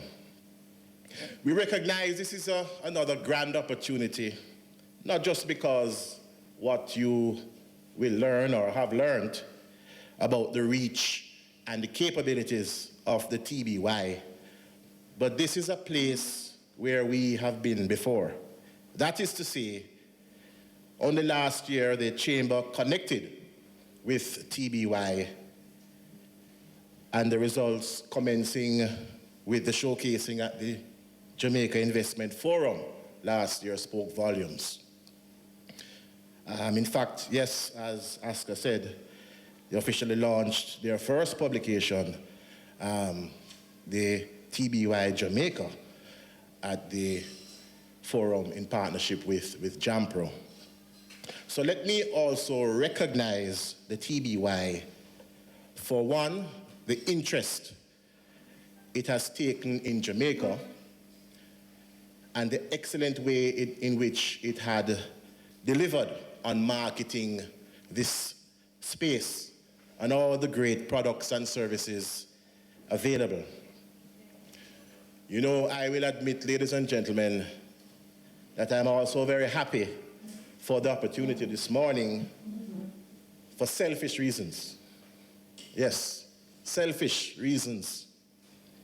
Because I've recognized that this partnership, this renewed connection, sits very well with three overarching strategic initiatives for my administration.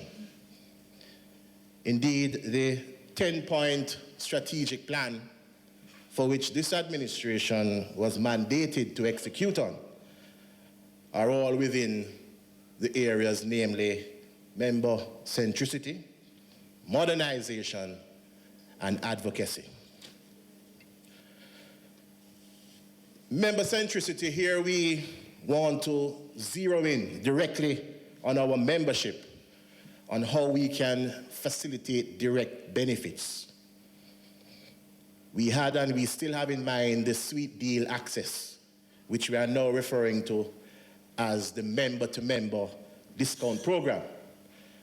And I encourage all our members to sign on and don't be left out of this pool.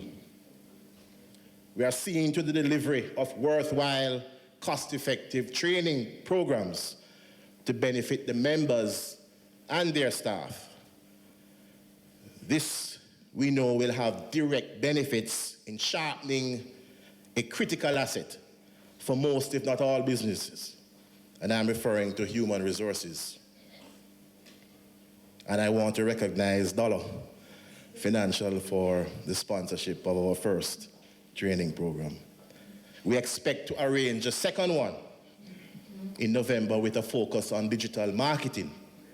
And again, we encourage our members to use the opportunity provided by the Chamber.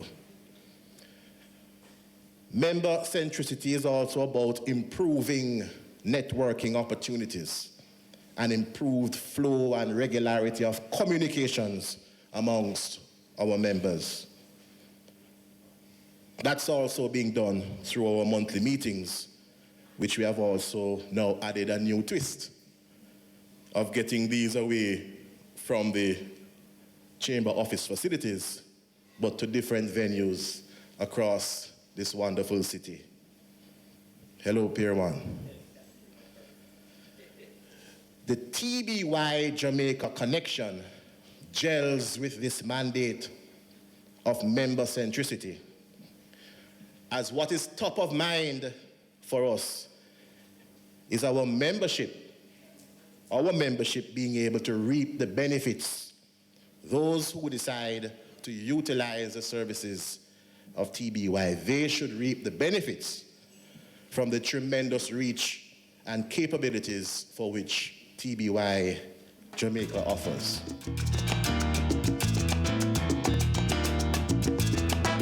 We take our first break here on Business Access Television's coverage of the launch of the business year. We are in Montego Bay, and when we come back, we will hear from the mayor of Montego Bay, Homer Davis. M&A Strategy and Advisory. Are you planning for a merger or acquisition? M&A transaction. The decision to embark upon an M&A transaction is not one to be taken lightly. Whether pursuing a merger or acquisition, or considering a disposal or divestiture, the complexities of an M&A transaction require careful planning and execution. Clients can depend on our specialist teams to lead or support transactions requiring specific expertise on issues including business modeling, fast-track M&A, economic consulting, and government public sector advice.